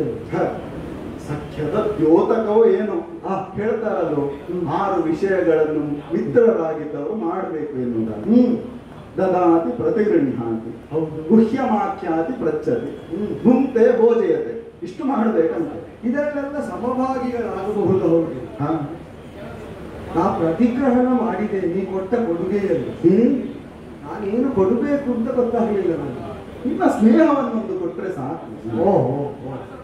ಇನ್ನು ಗುಹ್ಯ ಮಾತುಗಳು. ಈಗ ಈ ಆದ ಪ್ರಕರಣಕ್ಕೆ ಗುಹ್ಯವಾದ ಯಾವುದೋ ಒಂದು ವಿಚಾರ ಉಂಟು ಅಂತ ಏನು ನೀನೇ ಯೋಚಿಸಿ ನೋಡು. ಈಗಾಗಲೇ ನಿನಗೆ ಎದುರಾದಂತಹ ನಮ್ಮ ಗುರುಗಳು ಹೇಳುವುದಂತ ಹೇಳಿದ್ರೆ ಅವನಿಗೆ ಪ್ರಿಯನಾದ ಶಿಷ್ಯ ಇದ್ದಾನೆ. ಉದ್ಘಾಟನೆ ಮಾಡುವಾಗ ಹೇಳಿದ್ರಲ್ಲ, ನನಗೆ ನನ್ನ ಮಗನಿಗಿಂತ ಪ್ರಿಯನಾದವನು ಯೋಮೇ ಪುತ್ರಾತ್ ಪ್ರಿಯತರ. ಅದನ್ನು ಮೊದಲೇ ಸ್ಥಾಪಿತ ಅಭಿಮಾನದ ಮಾತನ್ನು ಮೊದಲಾಗಿ ಆಡಿದ್ದಾರೆ. ಅರ್ಥ ಆಗ್ತದೆ ನನಗೆ. ಅಂತಹ ಗುರುವೇ ಈ ಕಾಲದಲ್ಲಿ ಆಡಿದ ಮಾತನ್ನು ಕೇಳಿದೆಯಲ್ಲ, ಸಂಖ್ಯೆ ಆಯಿತು, ಪರೀಕ್ಷಾ ರಂಗವನ್ನು ಮುಗಿಸೋಣ. ಸಮಾನ ಸ್ಕಂದತೆ ಅಂಗರಾಜ್ಯಾಭಿಷೇಚನವನ್ನು ನೀನು ಮಾಡಿದ್ರಿಂದ ನನ್ನಲ್ಲಿ ಸಿದ್ಧಿಸಿದಾಗ ಅವಶ್ಯ ಭಾವ್ಯವಾದ ಮುಖಾಮುಖಿಯನ್ನು ತಪ್ಪಿಸುವಲ್ಲಿ ಅವರ ಗುರುತ್ವ ಪ್ರವರ್ತಿತ ಆಯಿತು ಅಂತ ಅರ್ಥ ಆಯ್ತು. ಅವರು ಗುರುಗಳಾಗಿ ಕೊನೆಯ ನಿರ್ಣಯ ಹೇಳಿದ್ರು, ಸಂಜೆ ಆಯ್ತು, ಇನ್ನು ಬೇಡ ಬೇಡ. ಆದ್ರೆ ನನ್ನ ಪಾಲಿಗೆ ಬೆಳಕಾಗಿ ಬಂದವ ನೀನು, ಸೂರ್ಯೋದಯವಾಗಿ ಕಂಡವ ನೀನು. ನನ್ನ ಬದುಕಿನ ಬೆಳಕರಿಸುವಾಗ ನಿನಗೆ ಹೇಗೆ ನಾ ಬೆಳಕಾದೆ? ಬೆಳಕಾದದ್ದು ಸತ್ಯ. ಯಾಕೆ ಹೇಳುವುದಿದ್ದರೂ ಅಲ್ಲಿರುವ 5 ನಮ್ಮ 100 ಜನರಿಗೂ ಹಾಗೆ ಕಿತ್ತಾಟವು, ಏನೋ ಒಂದು ವೈಮನಸ್ಸು ಇರುವುದು ಸತ್ಯ ಅಲ್ವೇ? ಉರಿಡಿ ಸುದ್ದಿ ಆದದ್ದನ್ನು ಅಡಗಿಸುವುದಕ್ಕಿಲ್ಲ. ಅರಮನೆಯ ಅರಗುವರರ ಮಧ್ಯದಲ್ಲಿ ಮನಕಷಾಯ ಉಂಟು, ಒಬ್ಬರನ್ನು ಇನ್ನೊಬ್ಬರು ಹಣಿಯುವುದಕ್ಕೆ ನೋಡ್ತಾರೆ ಅಂತ ಸುದ್ದಿ ಆದದ್ದು ಸತ್ಯ. ಆದ್ರೆ ಆ ಸುದ್ದಿ ಇರುವಾಗ ಈಗ ಯೋಚಿಸಿ ನೋಡು, ಇರುವಂತಹ ಧರ್ಮಜನಿದ್ದಾನೆ, ಧರ್ಮ ಕಾರ್ಯಕ್ಕಾಗಿದ್ದಾನೆ. ಸರಿ, ಇನ್ನೊಬ್ಬ ಭೀಮ, ಅದಕ್ಕೆ ನಾನೇ ಸಾಕು. ಅದು ನೀ ಹೇಳುವಾಗಲೇ ಅರ್ಥ ಆಗ್ತದೆ. ಇನ್ನು ನೋಡಿದ್ರೆ ನಕುಲ ಸಹದೇವರಿದ್ದಾರೆ, ನನ್ನ ಅನುಜರೆಲ್ಲರೂ ನೋಡಿಕೊಳ್ತಾರೆ. ಹೌದಪ್ಪ, 99 ಮಂದಿ ನಿನ್ನ ಆಜ್ಞಾ ಪಾಲನೆ ಮಾಡುವುದಕ್ಕೆ ಕಾತರರಾದವರು. ಈಗಷ್ಟೇ ನೋಡಿದ್ಯಲ್ಲ. ನೋಡಿದಪ್ಪ, ನೀ ಹೇಳಿದಾಗ ಎಲ್ಲ ಸಿದ್ಧತೆಯನ್ನು ಅವರೇ ಒದಗಿಸಿಕೊಟ್ಟರು. ನಾನು ಕೂತು ಹೇಳಿದ್ರೆ ಸಾಕು. ಏನು ಬೇಕು, ಸಿಂಹಾಸನವನ್ನೇ ಸಿದ್ಧ ಮಾಡಿದ್ದಾರೆ, ಇನ್ನೆಂತ ಬೇಕು. ನಾನು ಕೂರ್ಬೇಕಂತ ಹೇಳಿಲ್ಲ, ಸಿಂಹಾಸನ ಕೂಡ ಸಿದ್ಧವಾಗ್ತದೆ. ಅಂತಹ ತಮ್ಮಂದಿರುವಾಗ ನಕಲಸಾದೇವರನ್ನು ಅವರು ನೋಡಿಕೊಳ್ತಾರೆ. ಇನ್ನೊಂದು ಕೊರತೆ ನನ್ನ ಬದುಕಿನಲ್ಲಿ, ಅಥವಾ ನಾನು ನನ್ನ ಯೋಚನೆಯಲ್ಲಿ ಇದ್ದದ್ದು ಸತ್ಯ. ಯಾವ ಕೊರತೆ? ಪಾರ್ಥನನ್ನು ಯಾರು ಎದುರಿಸ್ತಾರೆ? ನಿನ್ನನ್ನು ನೋಡುವಾಗ ಪಾರ್ಥನಿಗೆ ಎದುರಾಗಿ ನಿಂತು ಒಬ್ಬಾತ ನಾನು ನಿಲ್ತೇನೆ ಎನ್ನುವ ಮಾತನ್ನಾಡಿದವ ನೀನೊಬ್ಬ. ಹಾಗಾಗಿ ನಿನ್ನ ಸಖ್ಯ ನನ್ನ ನಡೆಯಲ್ಲಿ, ನನ್ನ ಬದುಕಿನಲ್ಲಿ ಬೇಕು ಎನ್ನುವುದೇ ನನ್ನ ಭಾವ. ಹೀಗಿರುವಾಗ ಕೊಡುವುದು ಕೊಳ್ಳುವುದು ಆಯಿತು, ಇನ್ನು ಮುಖ್ಯ ಮಾತುಗಳನ್ನು ಆಡಿ ಆಯಿತು. ನನ್ನೊಂದಿಗೆ ನನ್ನ ರಾಜ್ಯ, ಈ ಕುರುಭೂಮಿ ನನ್ನನ್ನು ಹೇಗೆ ಬೇಕು ಹಾಗೆ ಬಳಸಬಹುದು. ಔದಾರ್ಯದ ಪರಾಕಾಷ್ಠೆಯ ಭಾವವನ್ನು ಪ್ರದರ್ಶಿಸಿದ ನಿನಗೆ ನಾನು ಹೇಗೆ ಪ್ರತ್ಯುಪಕಾರ ಮಾಡಲಿಕ್ಕೆ? ನಿನ್ನ ಜೀವವೇ ಪಂಚಪ್ರಾಣವು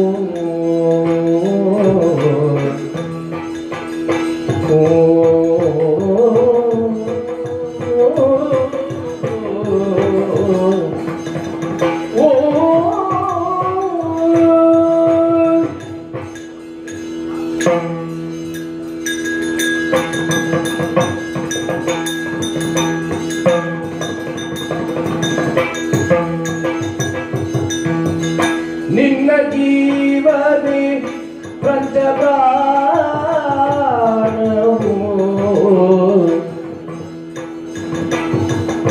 ನಿನ್ನ ನುಡಿ ಗುರು ನೃಪನ ವಚನವು ನಿನ್ನ ನುಡಿ ಗುರು ನೃಪನ ವಚನವು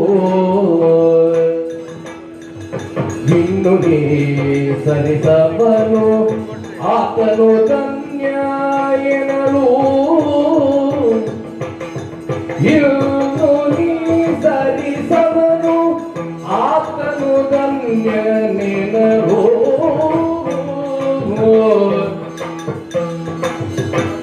ನಿನ್ನ ಜೀವವೇ ಪಂಚಪ್ರಾಣವು ನಿನ್ನ ನುಡಿ ಕುರುಪನ ವಚನವು ಇನ್ನು ನೀ ಸರಿಸಮನು ಆತನು ಧನ್ಯ ನೆನಲು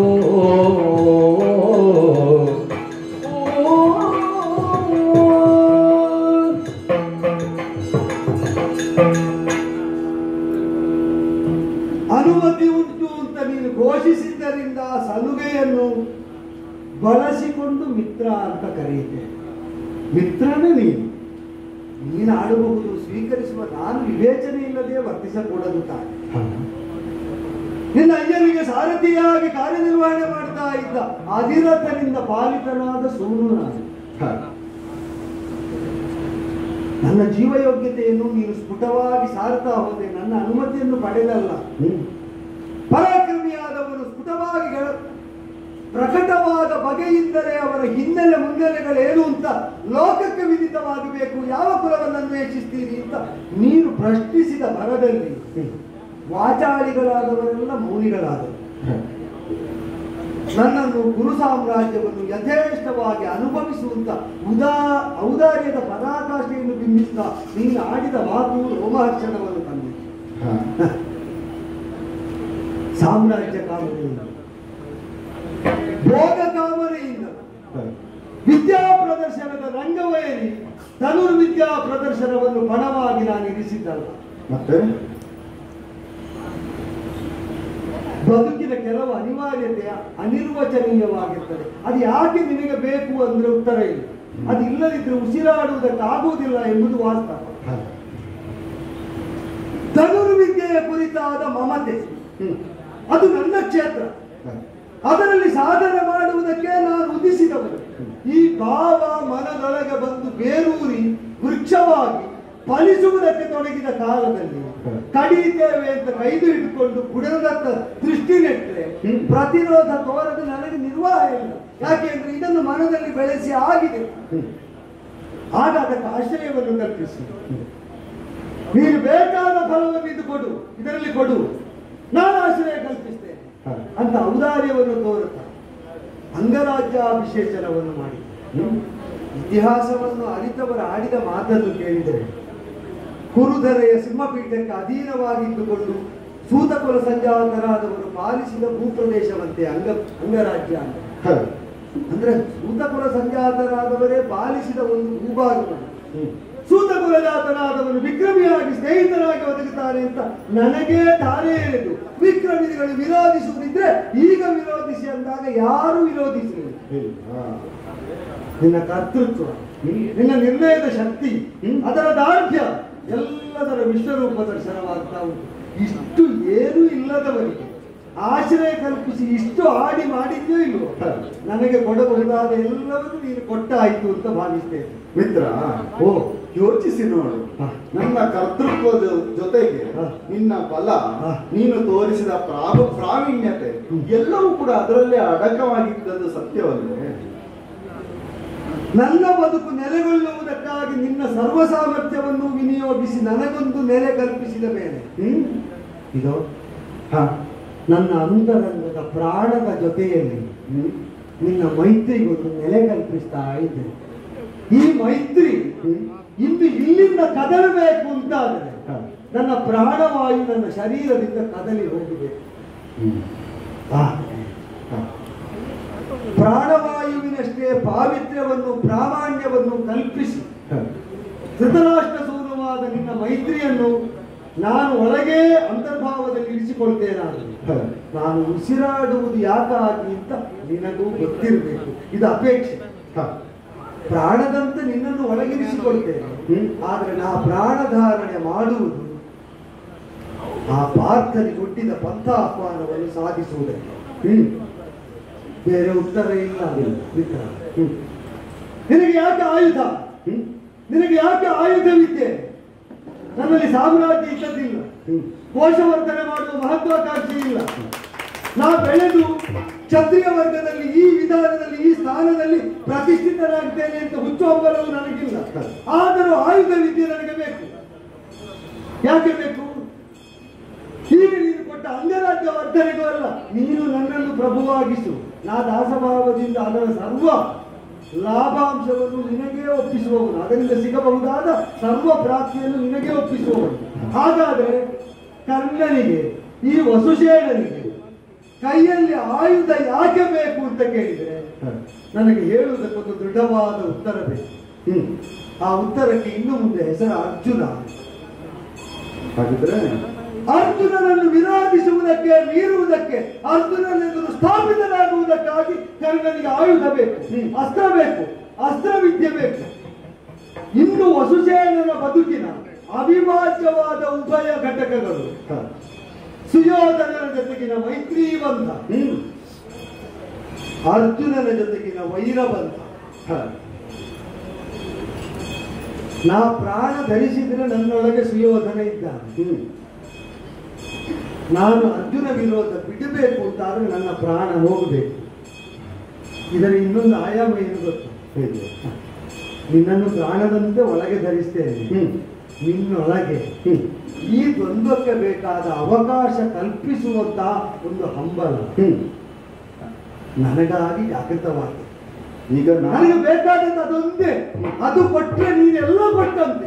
ಅದೊಂದು ನನಗೆ ಲಭ್ಯ ಆಗದಿದ್ರೆ ನನ್ನ ಬದುಕಿನಲ್ಲಿ ಎಲ್ಲ ಸಿಕ್ಕಿಯೂ ನಾನು ಬರಿದಾದರೆ ಅದನ್ನು ನೀನು ಕಲ್ಪಿಸ್ತಿ ಅಂತ ಆದರೆ ಅದಕ್ಕೆ ಪ್ರತಿಯಾಗಿ ನನ್ನನ್ನೇ ನಾನು ತೆಗೆದುಕೊಳ್ತೇನೆ. ಈಗ ನಿನ್ನ ಕೈಯನ್ನು ನಾನು ಹಿಡಿದದಕ್ಕೆ ನೀನು ನನಗೆ ಕೊಡುತ್ತಿರುವುದು ನಿನ್ನ ಬದುಕು. ಸತ್ಯ. ಆಯ್ತು. ಇದೆಂದಿಗೂ ಹೌದು.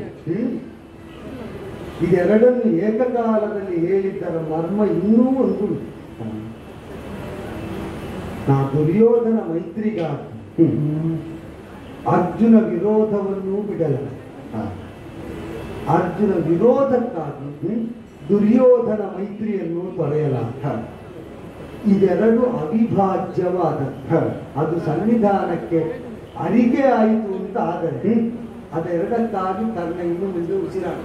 ದುರ್ಯೋಧನನ ಬದುಕು ಇದೇ ದಾರಿಯಲ್ಲಿಯೇ ನಡೀತದೆ ಮಿತ್ರ. ನೀವು ನಡೆಸಿದಂತೆ ಪಾಲಿಸ್ತೇನೆ. ಮುಂದೆ ಸಾಗು.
ಕೊನೆಗೂ ಮುಹೂರ್ತ ನಿರ್ಣಯ ಆಯಿತು.